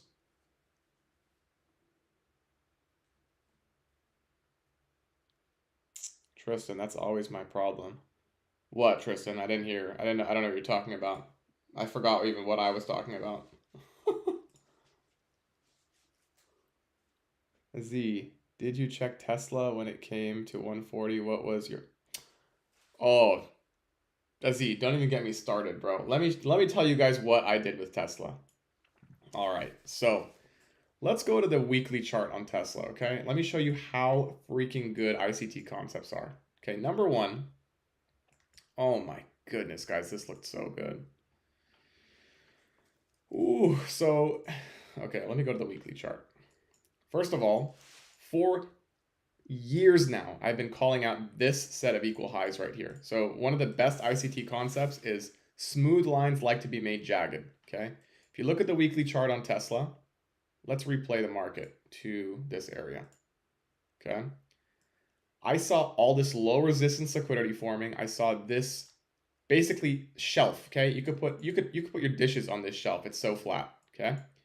I saw this level, and also I saw this bullish fair value gap. So I'll tell you guys where I added on Tesla. First of all, when we inverse this set of weekly fair value gaps, I added heavily on Tesla. So I was adding in the 170s. And I thought I was in the clear here. I thought that we were going up to 315. I was ready. Then we got this dump, okay? We swept liquidity while entering a bullish PD array. I added even heavier in this area right here. So my cost basis on Tesla is below 200. On my Roth IRA, it's like 160 something. And my trading account is like 180 or 170 something. But I added in this inverse right here. And I added after this sweep of liquidity inside of a bullish fair value gap, and look at the reaction afterwards. I'm not going to go to the weekly. Let's go to the monthly. After the sweep of liquidity inside of a fair value gap, we got this massive reaction. And I think what's happening next with Tesla, I think we're going to all-time highs. And right now, if we look at the market cap of Tesla, let me get out of replay mode. I don't know if that even affects market cap, but Tesla is worth $1.2 trillion, okay? Apple, Microsoft, Nvidia are worth like between 3 and 4 trillion each. That means if you believe that Tesla is going to be a huge company in the future, Tesla right now is trading at a quarter of the valuation of all these big companies. So for me, I think Tesla will at minimum be worth as much as Apple will be worth in the future. So that means any investment you make now is potentially 4x what Tesla's going to be in the future. Elon thinks that FSD and robotaxis on its own are going to be worth between 5 and 7 trillion. That's not including energy. That's not including AI and robotics. That's not including, I guess it's including EVs. But basically, Tesla has such high opportunities to be a high valuation later on. We're talking like 4 trillion, 7 trillion, even 10 trillion. If Elon's bull case works out, it'll be worth 30 trillion when robots are around. So let's just say a 4 or 5x from here is reasonable to me. So anything you put in today can be worth 4x potentially if you believe in Tesla. So that's my biggest investment along with Bitcoin. So there's my rant on Tesla where I added. But yeah. Chad, I'm using Windows PC, but I want to ditch it and buy a Mac Mini. Yeah, bro, that's the Mac Mini is such a good bang for your buck. Yeah, what I'm thinking too is maybe I'll get a Mac Mini for my home system and just use monitors, and then I'll just keep this laptop to use. That's what I'll probably do, guys, honestly. Probably get a Mac Mini.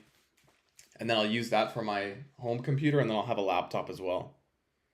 This PC I'm using is worth 5K. Bought it a few years ago, and it's taking so much space, I want to get rid of it. Wait, Chad, were you the one that told me you had the 64 gig thing, the Lenovo?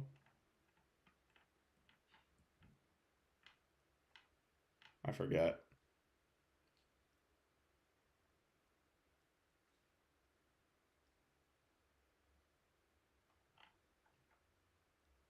I got XRP at 53 and Doge at 0.13. Those are my only long-term holds.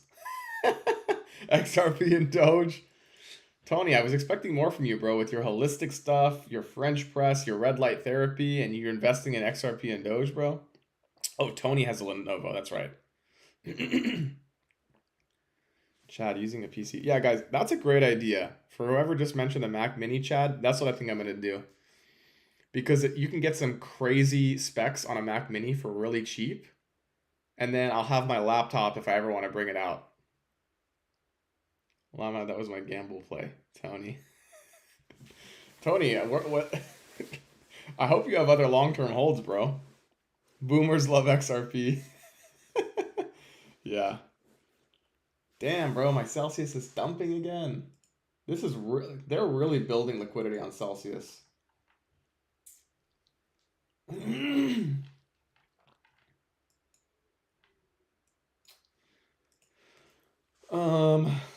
Yeah, guys, I think the main thing that we got out of today's stream is that boomers love XRP. That's for sure.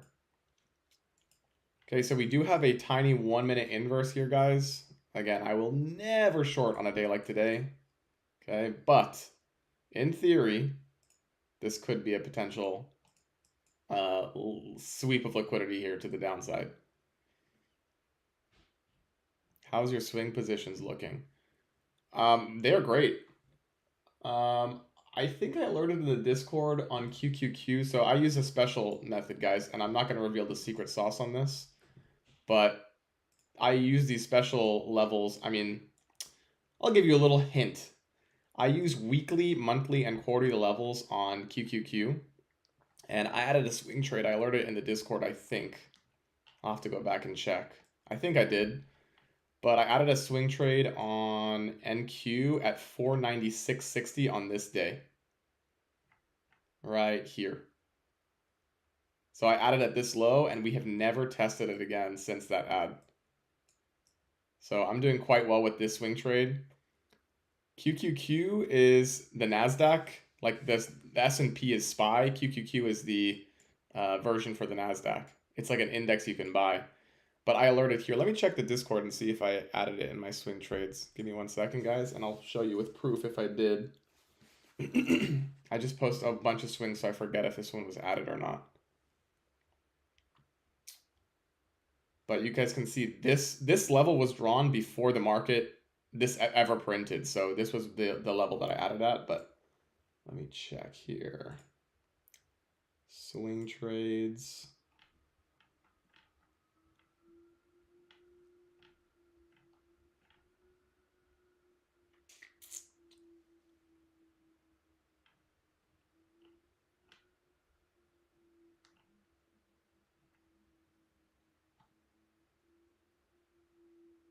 Here. So if you guys look right here, on 11/19, I said finally we're able to rebalance the daily fair value gap on NQ. I'm starting a swing trade position here at 98.83. Risk will be a day below. Did I add here? Or was there another one that I...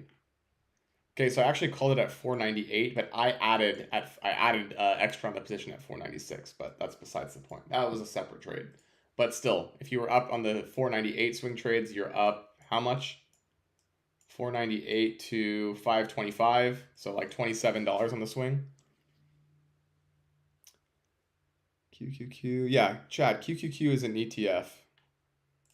I have the same laptop as my Lenovo and the Alienware i9. Ran paid almost 5K for it. Don't think it's as good as my Lenovo. How much is the Lenovo Legion Pro, Tony? Then how long you hold these swing trades? So it depends, Z. Depends if the target is hit. So like for example, let me pull up Nike here for you guys. So on this Nike swing trade, we go to the daily chart, right? We're breaking out of the bull flag that I called. This is probably going to take, I mean, this is a huge day for Nike, right? It's almost a 3% day. So let's say one more. This could take like a month for this to hit, right? And then I'm holding runners all the way to 140. So I could be in this swing trade for a year for all I care. But typically it's between like a month to 3 months for swing trades, and then we hold runners to new all-time highs, which could take years, you know? But most of the swing trades are out within a month to 3 months. And of course, all of them are called. So if you guys want a link to the Discord, you guys will see it, the link in the bio. So I have all different types of things here, but all the stocks that I'm adding, all the options that I sell. So I collect a lot of monthly income through option selling. I mean, between probably 3,000 to 5,000 a month off of option selling. I have my swing trades, which I collect, I mean, a good amount of money, more than my option selling. Swing trading is the most money I make, guys, is through swing trades. And obviously the Celsius play, the Nike play, the ASML play, the Boeing play, all of that was called beforehand. And then I have my live alerts section where I call out live alerts when I'm not live streaming. General market overview, I tell you guys where I see the market and what I see potentially for the future. Then we have educations. We have a bond section. This is another place that I make a lot of money. I'm holding bonds. And then every week I post in the economic calendar, so you guys will see that. And then I'm starting this now is a daily market recap. So every day I go over the market, the best setups, why they were good, why they weren't. So if you guys want to join, you're welcome to. We're running a free 3-day trial right now. So you guys can try it if you want. And if you guys like it, it's like, I think it's like 19 bucks a month right now. So it's pretty darn cheap for what you get. Okay, so this did inverse, guys, but look, we never hit the low. So my guess is because this is a buy day, I'm guessing we just go back to the highs here. Tony, I got my Legion for 2,700 on sale. It's my favorite. It doesn't have all the preloaded garbage that Alien does, which lags it down, bogs it down. 2,700. It's kind of pricey, but guys, even like with I make a decent amount of money, okay? I do real estate too. I do flips. I have no problem spending 60 grand on Tesla shares. But if it comes to spending $2,000 on a Mac or on a computer, I'm like, eh. I don't know if you guys are like that too, but I'm pretty stingy when it comes to buying stuff. Stocks, I'll load up the boat. But with physical material goods, I still like a deal.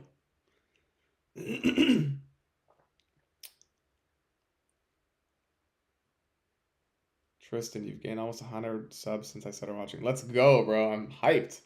Hopefully it's a lot more than that, bro. I appreciate that, Tristan. Tony lol, you're a tight wad. Yeah, bro, it's the frugality in me. I just love a deal. Like I love buying stocks on sale. I love buying stuff on sale. Look at this, guys. So I've seen this happen before. It looks like the inverse is gonna happen. Then it just gets smoked to the upside. We're gonna hit new all-time highs again. Aziz, what do you recommend new traders? Should I focus on one market first and then expand further? Yeah, Aziz. So here's what I will say to new traders, guys. This is from all the mistakes I've made in the past. I used to how I started with trading is just like trying to trade a bunch of stocks. I followed all these gurus that were saying buy option calls on Tesla, buy this, buy that. Skip all the nonsense, guys. I've made videos on this before, but skip the nonsense. Go straight to NQ and ES. This is the futures market. If you have questions, Aziz, add me on Discord. just like join the Discord through the 3-day trial, and then you can DM me through there. I don't know if I can post my DM. That's a side note. We'll figure out a way for you to contact me, but I can help you set up your futures account. This is the best. NQ and ES are the best things to trade. Focus on NQ. That's your one stock futures contract. It's the best for tax purposes. Get good at it. And then if you want to trade the stock market, you can do swing trades. If you need help with swing trades, you can obviously join the community or just talk to me on X or whatever, and I can help you. But focus on the futures, NQ. That's the only thing I would trade, and then I would swing trade stocks personally. And that was it. You can learn how to do option selling, but focus on NQ. It's the best trading instrument for sure, as Chad said.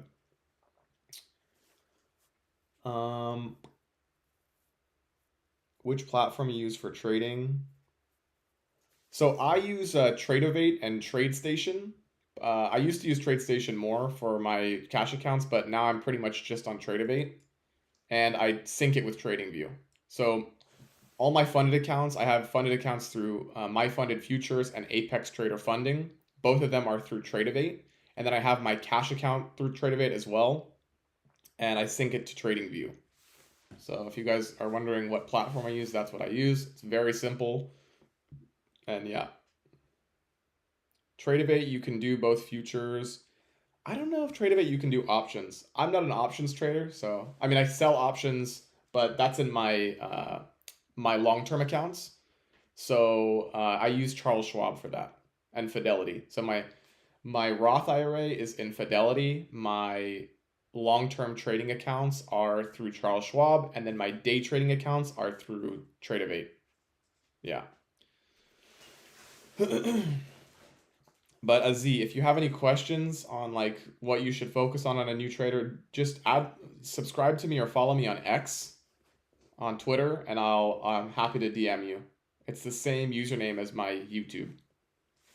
So guys, you see, so I'm telling you right now, this exact model has happened a lot of times on NFP days, and in the past I've lost on this. So like this 1 minute inverse, at one point I remember trying to short this, I get stopped out right before the low, and then I go on tilt, and then it goes back to the highs. So I've seen this model happen before. It's crazy how if you watch the market long enough, setups repeat themselves. Like I have seen this exact type of model form on an NFP Friday.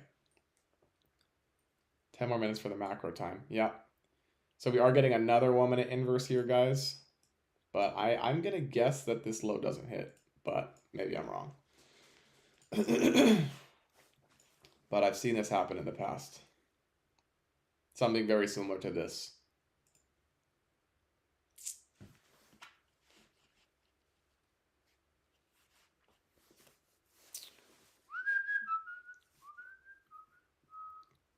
Check out ES in the 5 minute. It looks like a clown fest.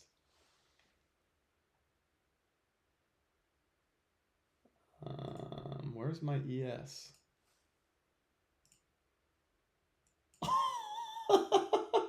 Guys, look at this on ES. Oh my God, Chad's right. This looks like a crazy ass bull flag, but I mean, I wouldn't. That is ridiculous. Who even trades ES? I thank God I stopped trading that years ago. It's the worst. Thank goodness I stopped trading that.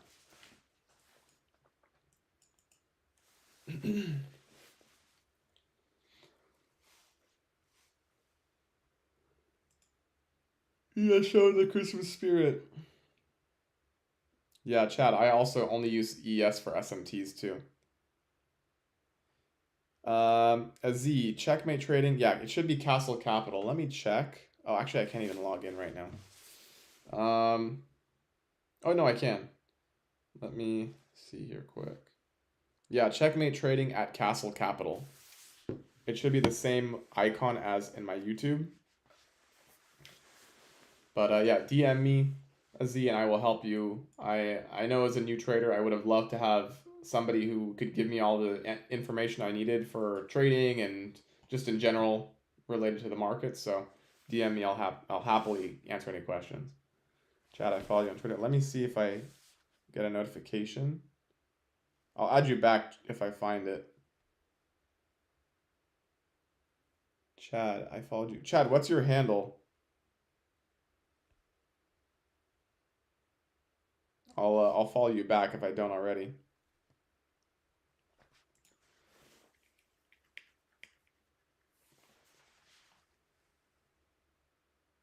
Chad. Let me see. Chad underscore MMXM. Oh, I see you, bro. I'll follow you back. Yeah, guys, if you follow me on X, let me know. I would love to follow you back.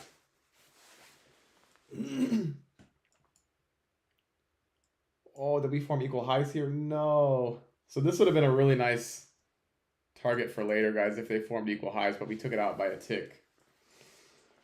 So yeah, guys, this is definitely going to this low now, if I have to guess. Oh. If they don't take this low out, that'll be really cruel.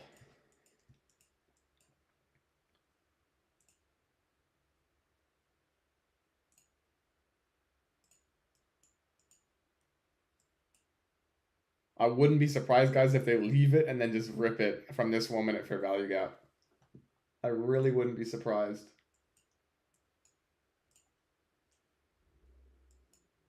And if they just dump it here to the sell side, guys, you could try and look for a long. I mean, there's not really anything on the 1 minute, unfortunately, but maybe we'll get something later. I'll be right back, guys. Give me a second.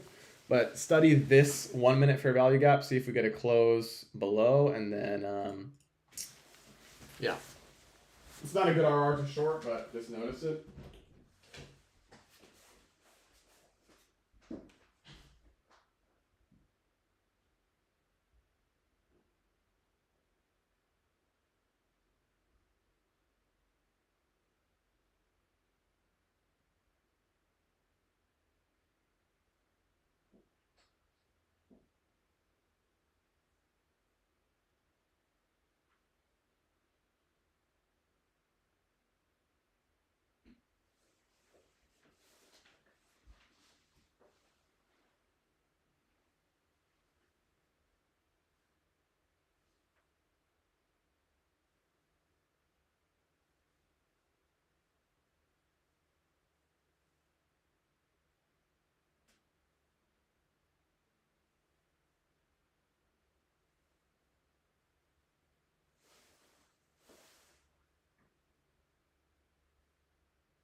All right.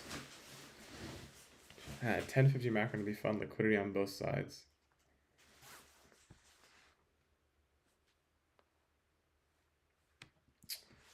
Wow, guys. So we we went down and created equal lows here, so I think they're gonna get swept, but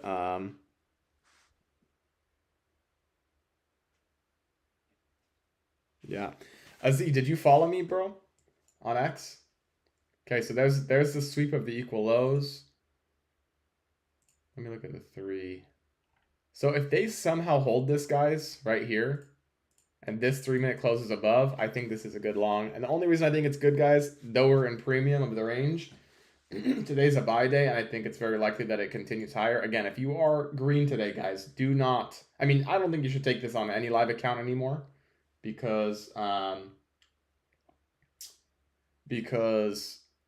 mean we've already had a good like long day. I guess if you're green, just don't take anything. And there's no 3 minute forming here. Obviously, we're closing above, so.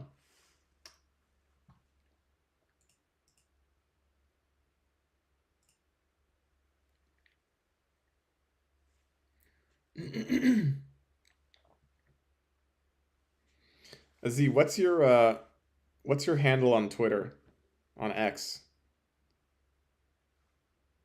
I'll follow you if I don't. But send me a DM, and I'll be happy to talk to you. What does a 2 minute look like?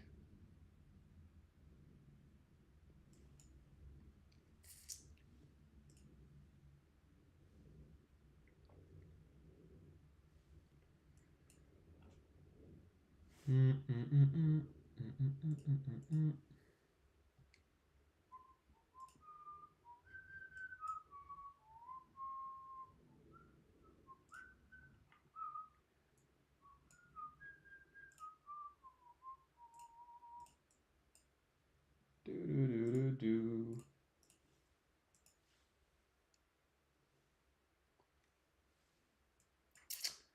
guys, so nothing that I see here.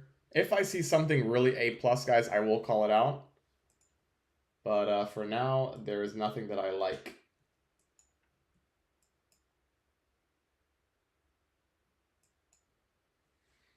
And if you guys look, if we draw the Fibonacci tool, excuse me, from low to high of the leg, watch where, look where we rejected from. I'll show you guys in a second. Look how the bodies are holding the 2.5 standard deviation. Amazing how the Fibonacci's work too. So this could be an area we start dumping from, though I'm going to guess it's just a manipulation down to continue higher. To maybe the 3.5 today.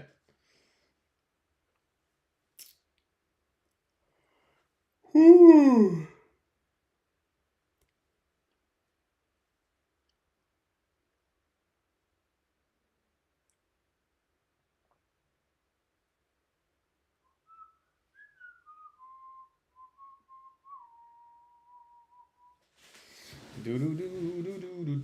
So Chad was just talking about the 1050 macro, which is about to begin.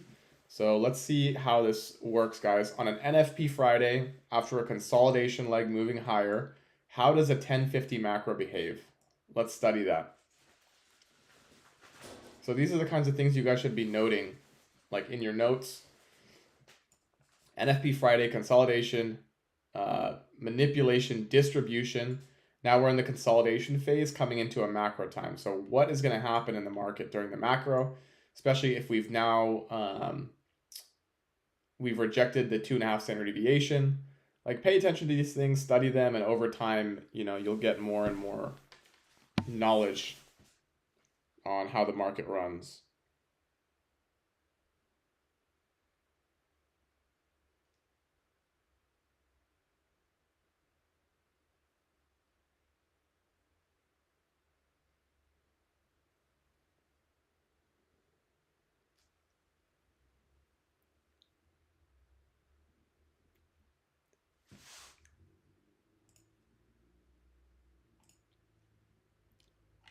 Ooh, guys. Oh my goodness. So Chad just talked about data lows. Imagine if we get a complete reversal of the market here. So this 5-minute, I'm not a huge fan of it, but I think if this 5-minute closes below, we'll at least go down to this low. Guys, imagine that. And also the 925 lows on ES looks so good. So cool. So we have 4 minutes till this candle close, guys. But there is potential for us to somehow get data lows today. I really doubt it. But especially because yesterday we got a very strong sell model down to this low. It is possible that we get data lows today. I don't really like it personally. But this 5-minute doesn't look good to short. We just have to see it, the 5-minute close. If it doesn't close, it doesn't close, right? On the 15, we have a fair value gap here too that we might be looking to rebalance. Yeah, there's nothing on the lower time frames to take here. But yeah, I'm bullish today, guys. If this 5-minute sweeps, if we close below the FEG, then that might be a good short. But guys, I'm not trying to short today. I'll be real. Not on an NFP Friday trend day.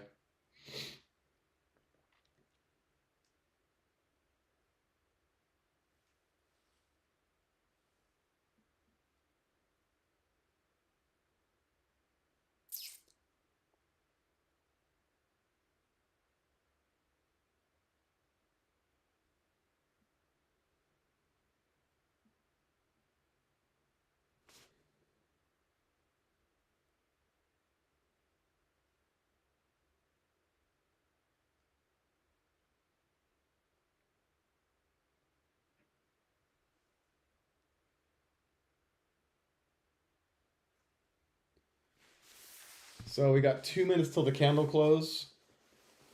Less than 2 minutes now. Yeah, I agree, Chad. I mean, ideally, this is what I would love to see, right? I would love to see the NQ chart dump below these two sets of sell side here. Then if we get this 1 minute inverse, I'll take that long for sure. I mean, I can't take it on a live account, but I'll take it on paper.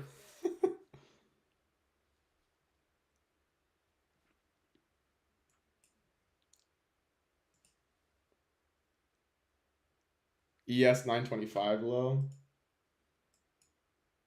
Are those equal lows too? Ooh. Yeah, Chad, the 925 lows do look good on ES. And they're equal lows, I'm pretty sure. Perfect equal lows.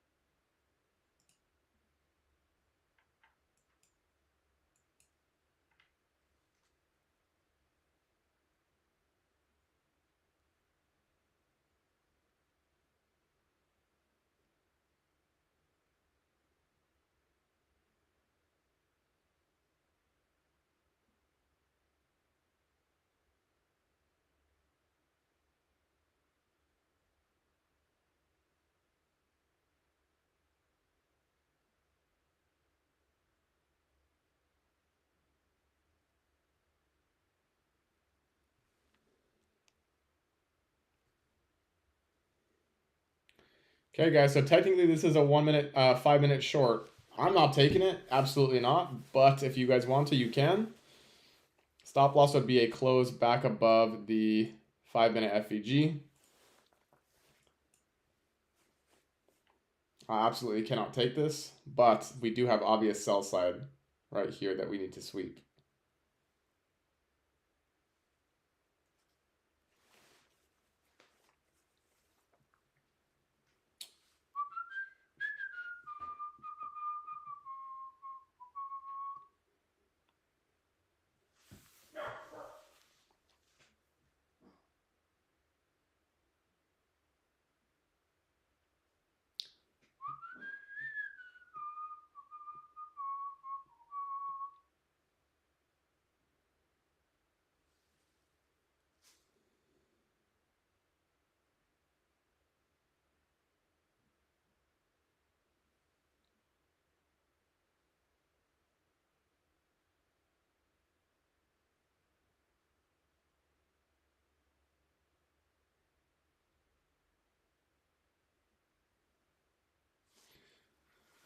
Okay, guys. Man, so this 1 minute, I like this 1 minute long, but we didn't sweep liquidity, so it's very hard to take this. I mean, it is a bullish day, and there's possibilities that we don't even sweep liquidity to the downside, but like, it's tough. So ICT does say that wicks act as fair value gaps. If we draw the mean threshold of the wick, we technically did get a reversal here, but oh, did ES sweep the low? Oh, so this is a good SMT, guys. So wait for the close above, and then you can take a long. You have to wait for the next 1 minute candle, obviously, but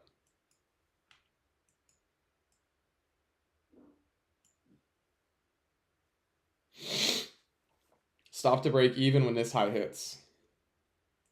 Now, there's a chance that we just run here and you don't even get the entry. Just a heads up, guys, but yeah.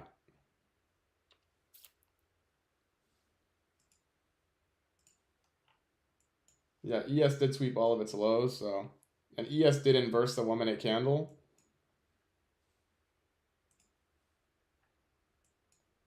But we need to see NQ close above.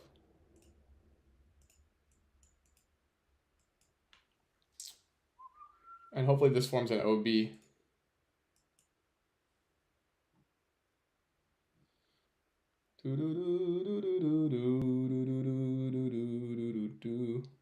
ES also traded into the 15-minute BISI. Yep, I did see that.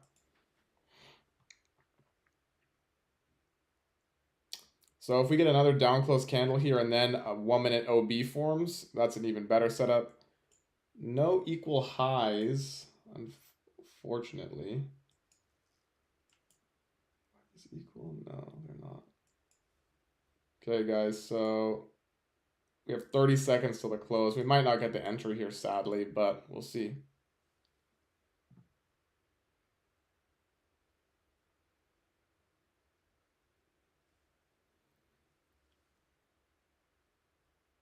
And there's equal highs on ES. The thing with ES, I don't like ES equal highs anymore. It forms so many equal highs and equal lows that it's like, eh.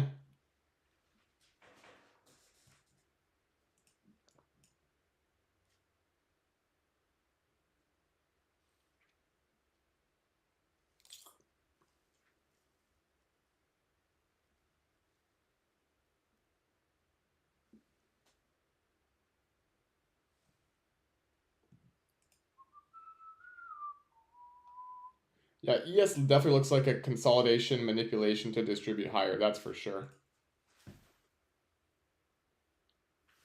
Excuse me.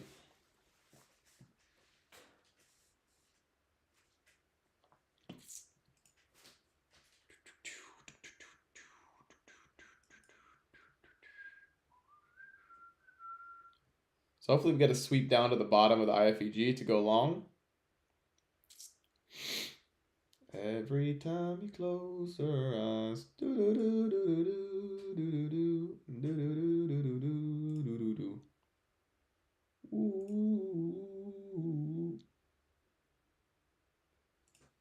Okay, so still no close above, guys. So you still, in theory, can't take this. You have to wait another minute, and it looks like it's probably just going to sweep the high without giving us an entry, so...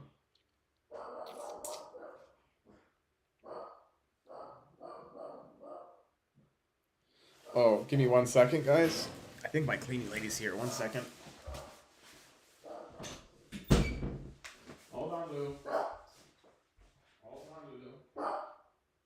Oh, she's not here. False alarm. Okay, so looks like there's still no entry here. We've got 15 seconds till the candle close.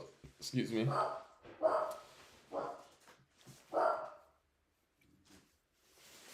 Let me close this door so that my dog doesn't tweet. Come on, guys.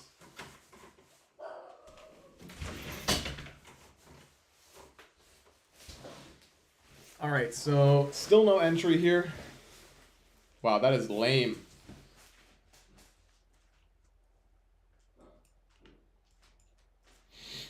Still no entry, guys. How's ES looking? ES took out its high. Yeah, I mean, ES does have some clean equal highs, that's for sure. Perfect at 61, 100.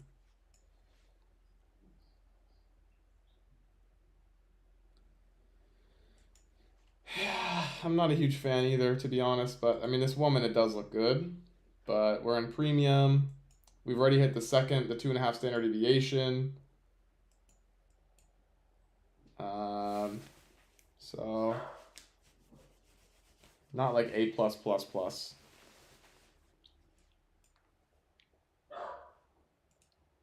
Okay, so we technically just got to close above there. If you guys want to try this, you can. I am not going to, but I'd rather have just seen like one bullish candle close above. The fact that we did this, I don't like as much. Still probably will work because of the day, but not a huge fan.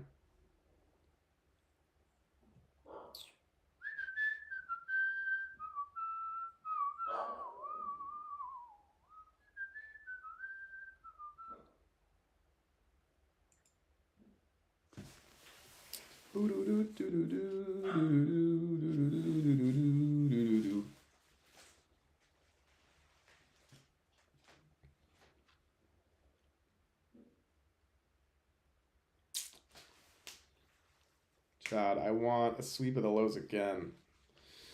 I don't know, Chad. Today's one of those days where it could just move higher and higher and higher and higher. Especially with that SMT on ES. Again, guys, I'm not gonna try and predict this. But yeah. Damn, Celsius is just collapsing. Traded into the hourly fair value gap, you guys can see here. Traded into the hourly, wicked through it, and now it's dumping. So I'll probably add more to Celsius. This looks like the start of a buy model, and I think this high is coming, 33.40, but we will see what happens with that.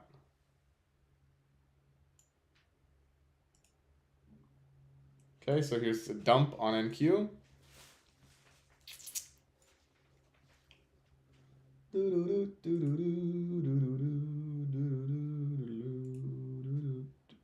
Wow, dude, Nike just keeps on going. So happy I bought Nike.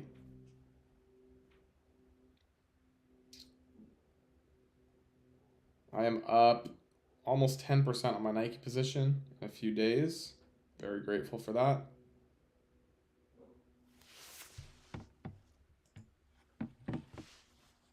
When she was just a girl. Afternoon will be clean. Probably. I agree with you, Chad. Today's one of those days where afternoon session looks like it'll be good. I mean, we did have a very big distribution leg, so there is potential that it's not going to be clean, but just on NFP Fridays, normally we get clean PA all day. 10:06 low. I want that swept before moving higher. We want a lot of things in this life, Chad, but sometimes we don't get them.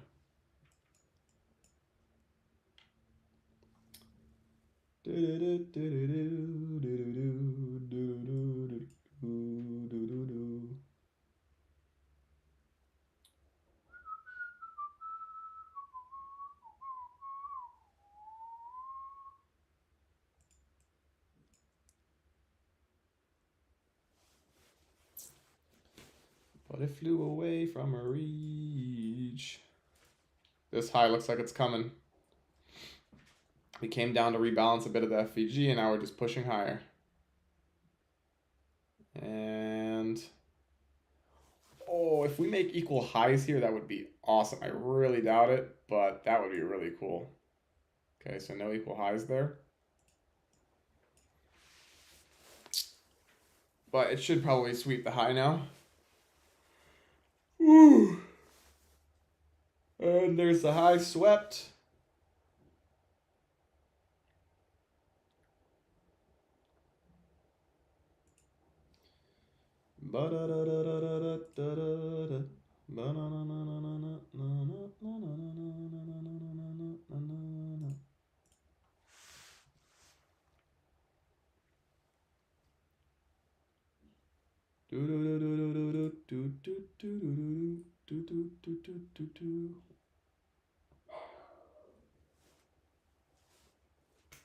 Yeah, guys, this is probably going to go all the way back to high of day.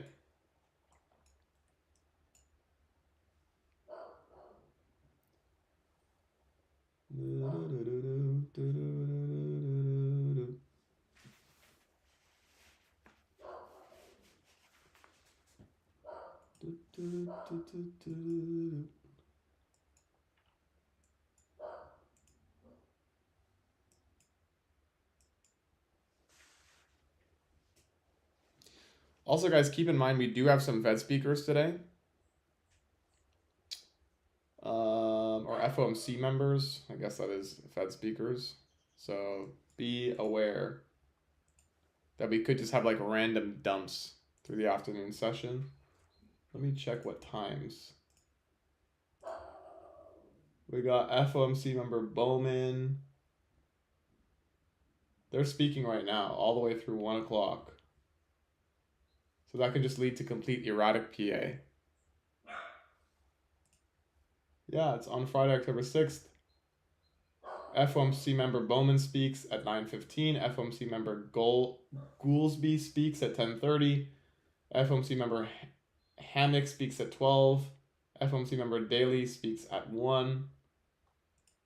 So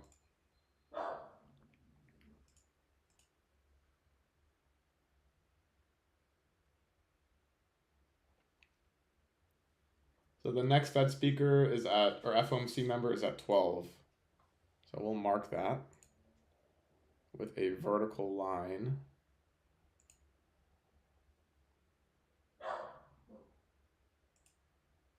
Here, guys, I'll show you. Right here, 12 o'clock. FOMC member Goolsby, Hammock, and Daly. 10:30, 12, and 1 o'clock. It's a yellow folder, so that's why you might not be seeing it.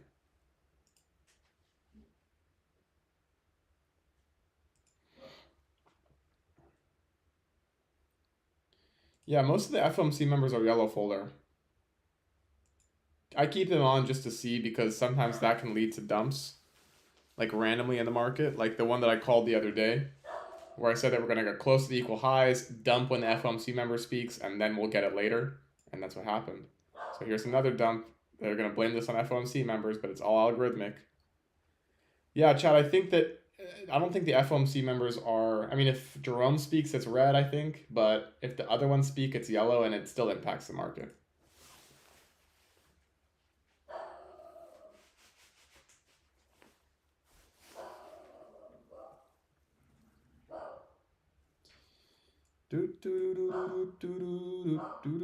Wow, I wish these left equal highs, but it didn't.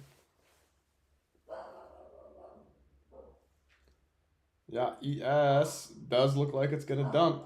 And yeah, probably. If we look at the 5-minute, I would, so on ES, I would probably partial or move my stop to break even at this low, and then I would target the equal lows if I was in this short, but I'm not in this short.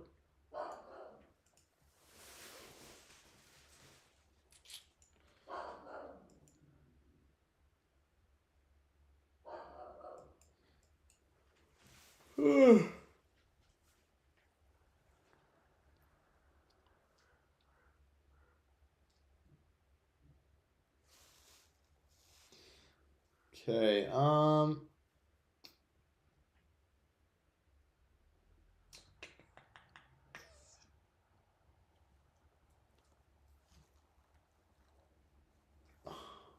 guess I'll stay on. I mean, I have nothing else to really do, guys, but until 10 o'clock my time, which is in an hour and 50 minutes. But yeah, there's really not much to say here. We just gotta wait until liquidity gets swept, and then we can look for setups later.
Okay, guys, so we did just get a 1-minute close and a 2-minute close below here. This is a good short.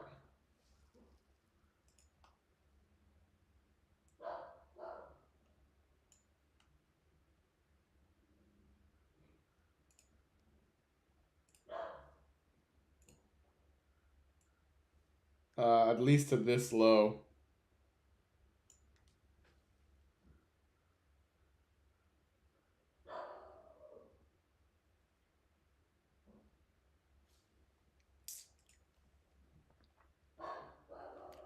Right, we inverse the 2. Is there a 3-minute as well? No. So we inverse the 2 here. I think this low is coming now.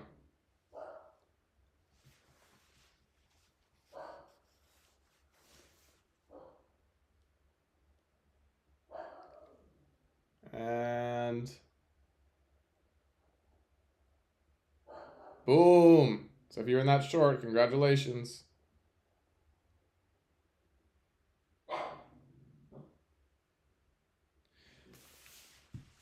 So now that that liquidity has been swept, guys, if we get this inverse, I like this for longs.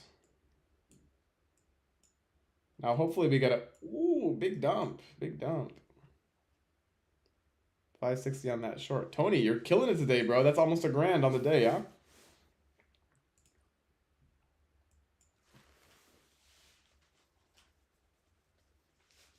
So now we've swept both sets of liquidity, guys. We are trading into the 15-minute fair value gap. I would not be surprised to see more longs here.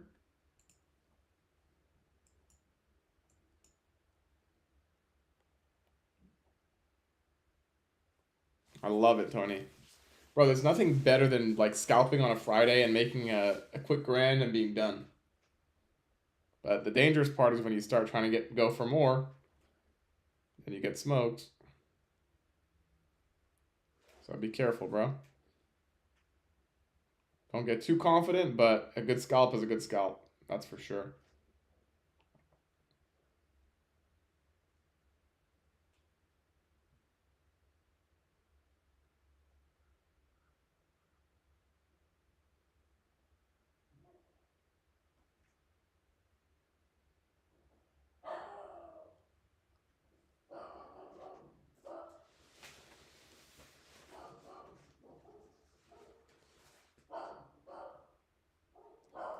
Okay, so there's not really any 1 minute forming here. There's probably a 30-second, but my guess is that this is going to be a long setup.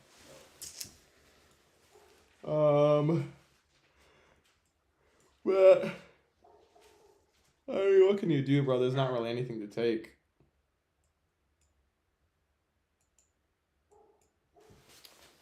Ba-na-na-na-na-na-na-na-na.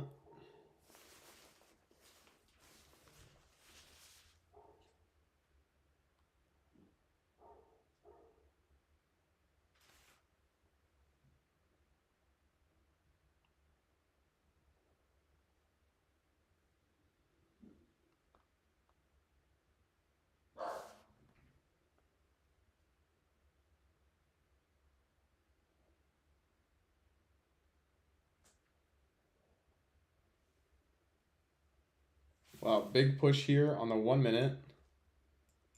So if you guys want to try a long, if this closes above, you can move your stop to break even at the next high.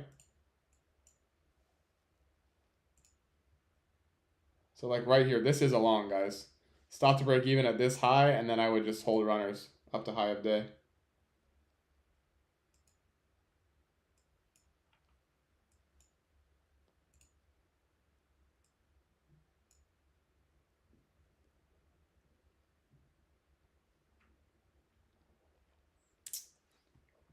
Okay, so guys, once this high hits, I would move your stop to break even.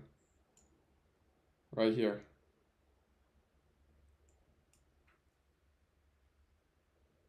Okay, guys, I wouldn't take any chances. I'd be at break even right there. And if you get stopped out, you get stopped out. Because the last thing I want is for this to reverse here, so.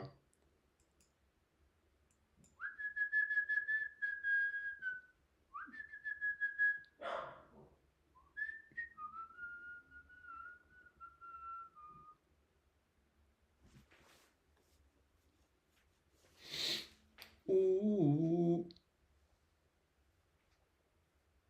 All right. Definitely stop to break even there. And then you're basically just hoping that this 1 minute inverses to the upside.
So I'm not a betting man, but if I was, I would say that this is going to be a fair value gap that acts as a launch pad to take us higher today. Not a betting man, but if I was, that's what I would bet on.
Tony, we are in a 50-point box since 950.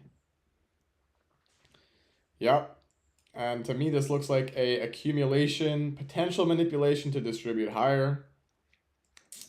If this 1 minute IFVG inverses, guys, I think that'll be a nice long.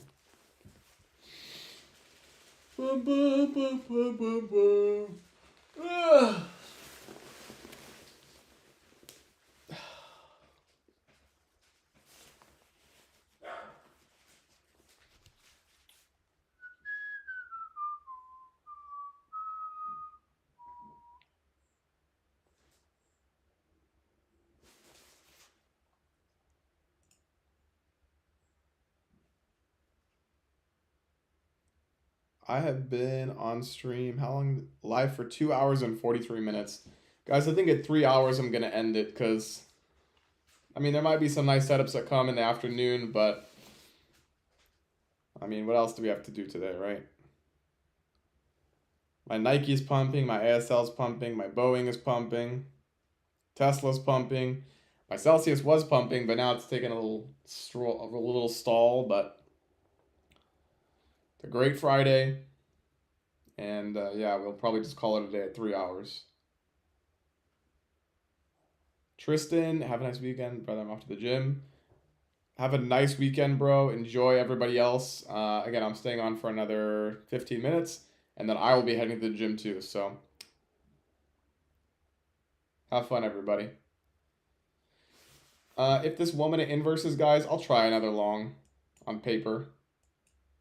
Or we'll just try it in spirit. How about that? And we'll see if it works. Because I'm not even logged into the paper account right now.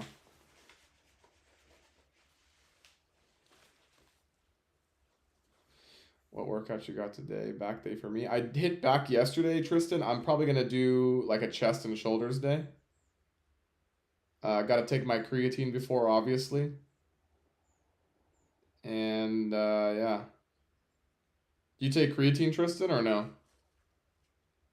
If I think it was Tristan that said he blew up from one. Was it Tristan that said he blew it from 115 to 170 or something? I think that was you, Tristan. Or maybe it was Chad. I can't remember. Of course. Good, Tristan. Yeah, bro. I actually was sleeping on creatine for a long time, but especially as you get older, like the pumps I get from creatine now are like I used to get pumps no matter what. I think my testosterone's probably dropped a little bit. I was at 800. I'm probably now at like 700 something.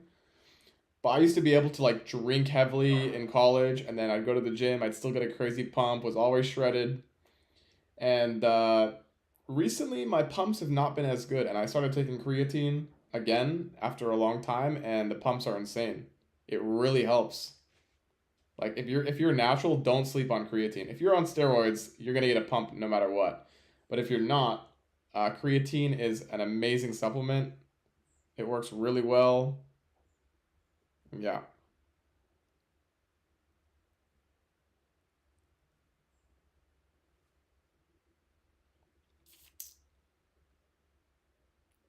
Okay, guys, very bullish reaction out of the 1 minute IFEG here. Still, or the 2 minute. Is it a 1 minute?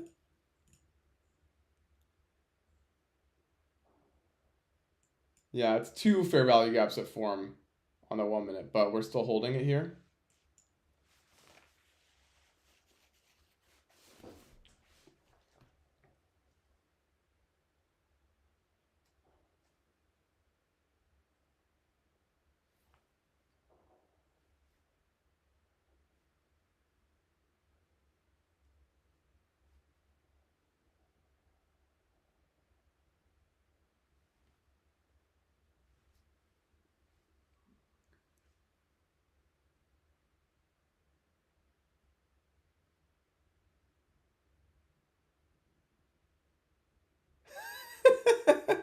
Being bald so young sucks because my head veins go crazy during and after a workout.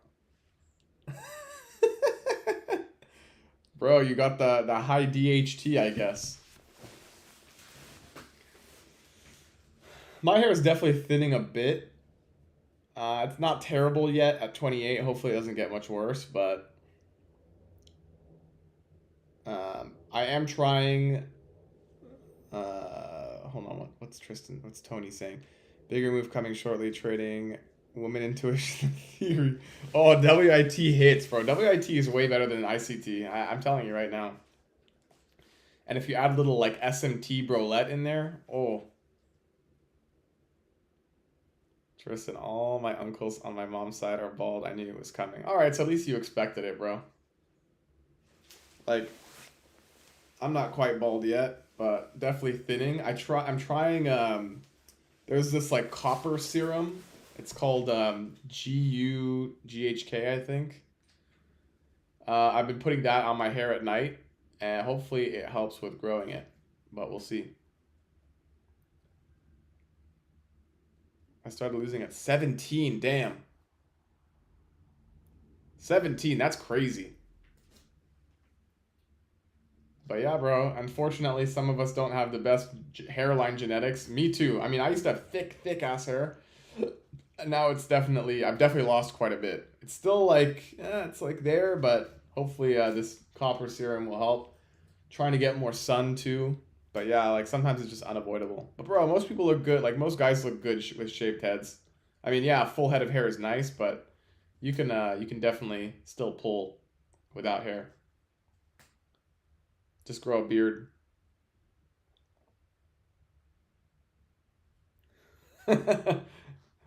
Everyone thinks I'm a neo-Nazi. Uh, all right, guys. So we are consolidating here in this 1 minute fair value gap, or it's two 1 minute fair value gaps. If we get a nice push above this one, I think this high is coming. We can try it, but we shall see. We shall see. We have a macro time in a few minutes. What do you guys think? Should I stay on until 11:50? Macro? But I running through my biz, on my biz, yeah. I money ball like Bradley Pitt, yeah.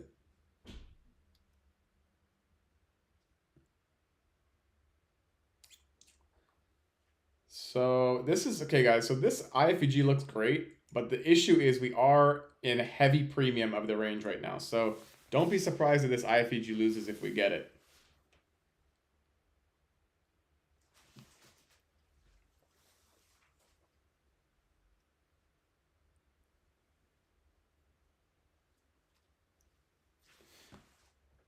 ES is the one holding.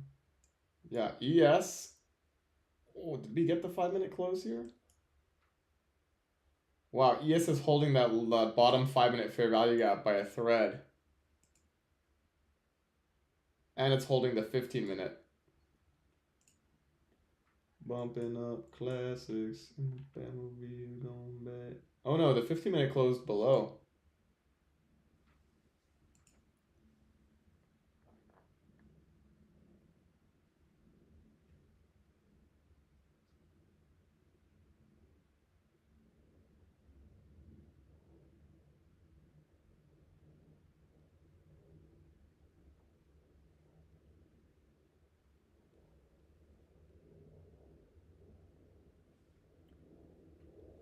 ES is one holding, so it's going to sweep the 930 lows. So close. Yeah, bro, the 15-minute did close below. So if you're looking for like a 1-minute short on ES, there should be a good setup that comes, but for now, nothing.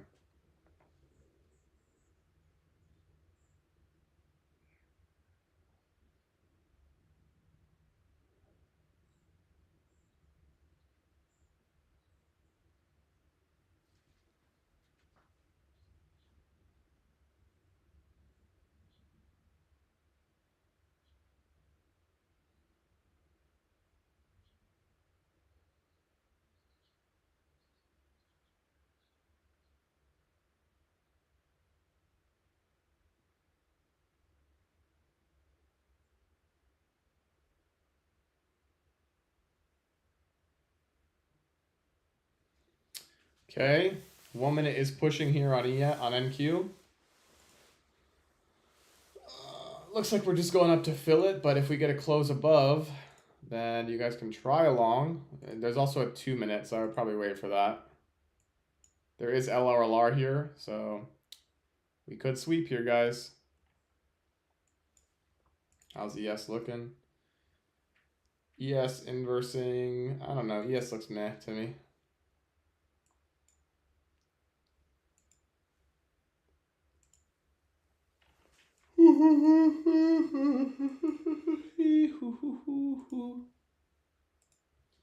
Such a long time.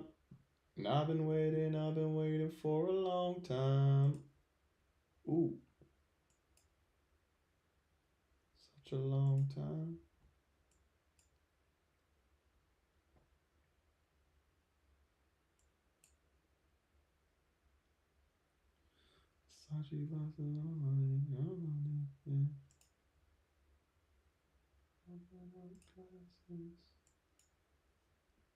Okay.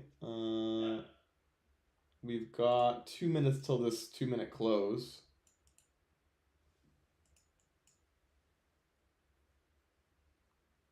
So I don't think this looks bad. Okay, it is in premium, so you are taking a risk here. We do have an order block on the 2 minute. We're inversing a 2 minute for a value gap, so I don't think this is bad for longs, guys.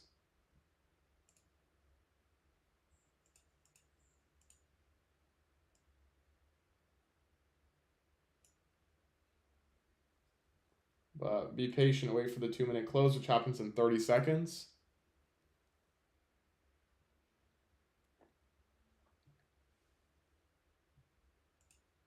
Looks like we probably won't get an entry, unfortunately, but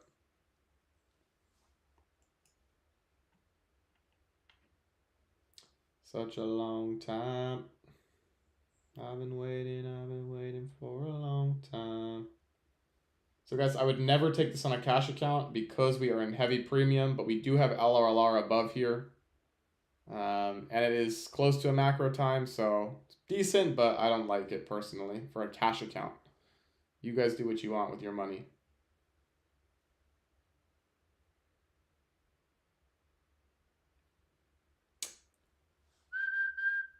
Is anybody taking this on a live account? Anyone taking this 2 minute inverse? This was your entry. If you really believe in the market being bullish today, you can just move your stop to break even at the high of day. But not for me.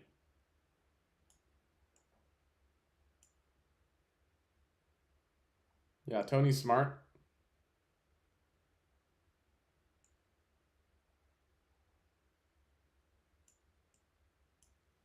Like, why risk a 1-for-1 trade in premium of the day before a macro time?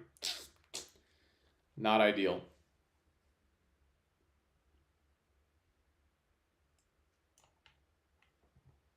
Bumping up classics in the Batmobile going back. Oh, Tesla's back up to 377. Let's go. Bro, I've told you guys this in streams before, but my biggest investments are Bitcoin and Tesla. So this last few months for me has been wild. Ah. Like, guys, for people that don't invest in the markets, I like, it's such a cheat code for wealth if you pick right. Yeah, Tony, you have three nice wins, two $200 scalps, a $500 scalp. You know, why do you need to risk suboptimal setups? I mean, really, what's funny, Tony, is that on days like today, because you have three decent wins, I mean, two decent wins, one bigger win, these are the days where technically you can put on more risk. What people get, they kind of like flip it around. So, like on the days where they lose, they tend to chase suboptimal setups to try and make back their losses. When in reality, it should be the opposite. On the days where you have really good trades and you have a good cushion, those are the days where you can risk suboptimal setups. But like, why would you? You know, like from a mathematical standpoint, it makes sense. But from like a human standpoint, it's like, why? Why would I ruin my Friday taking a suboptimal setup, risk going on tilt? Yeah, exactly. And going into the weekend green gives you confidence going into the next week. So many reasons not to be taking a bunch of stupid trades, suboptimal ones. I could definitely see, like, I can imagine today being a day where Tesla pushes to like 390 or something crazy. If we have like a super green rest of the day. Like there is a realm where this 2 minute inverse holds and we just keep pushing all day. In which case Tesla will just keep holding the market up and we keep running. So like there is a realm where this 2 minute fair value gap holds and we just keep pushing higher and we close the day like super green.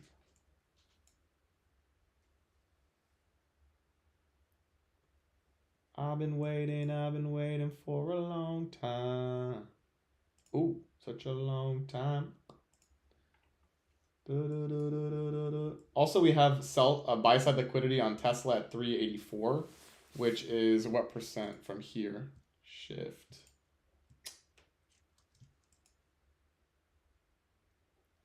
We are 2% away from 384 on Tesla. So 2.34%. So there is a realm where that happens today, but definitely risky.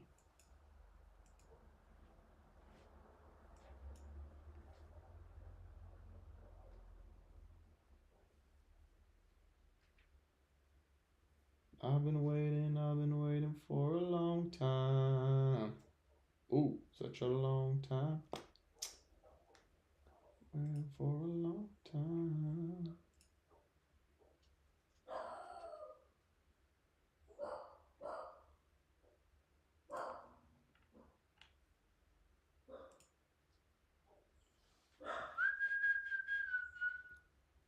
On a yacht in Bermuda, that's a fish, yeah.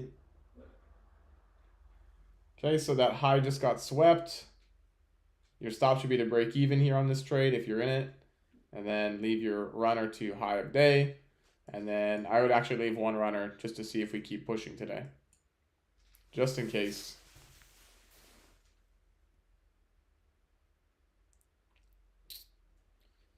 Pumping out classics in a Bentley going dash for a long time. Ooh. I've been waiting for a long time.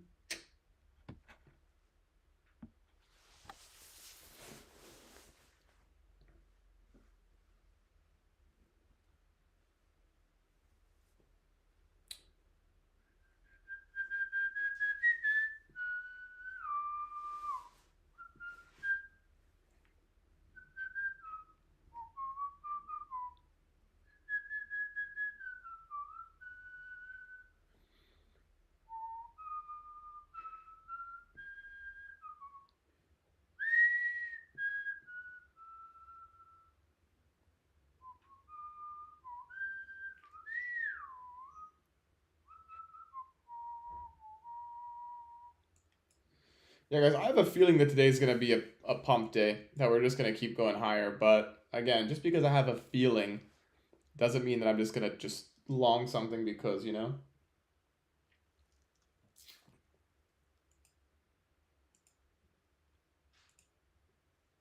And I've been waiting for a long time. Ooh.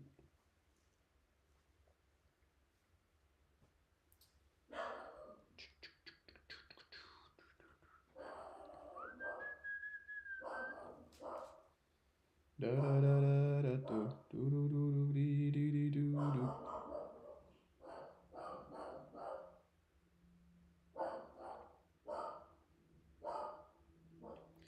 Guys, did anyone take this on a live account? This 2-minute setup? Did we just form equal highs? Nope.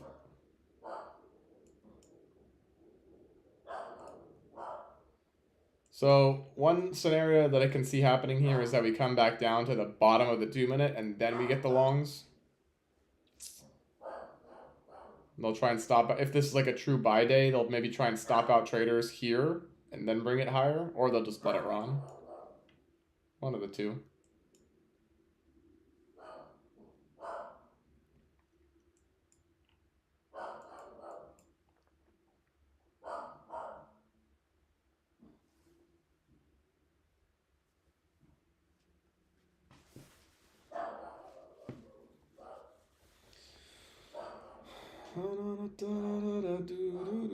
Yeah.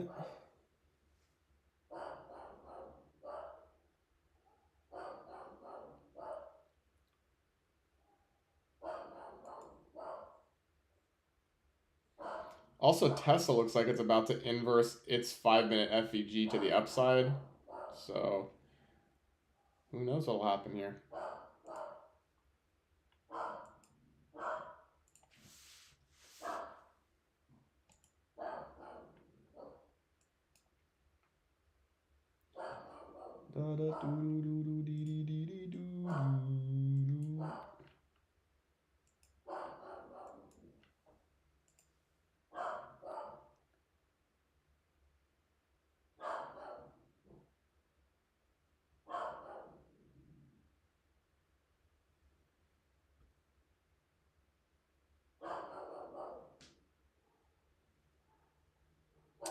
All right, guys. I think I'm gonna head out.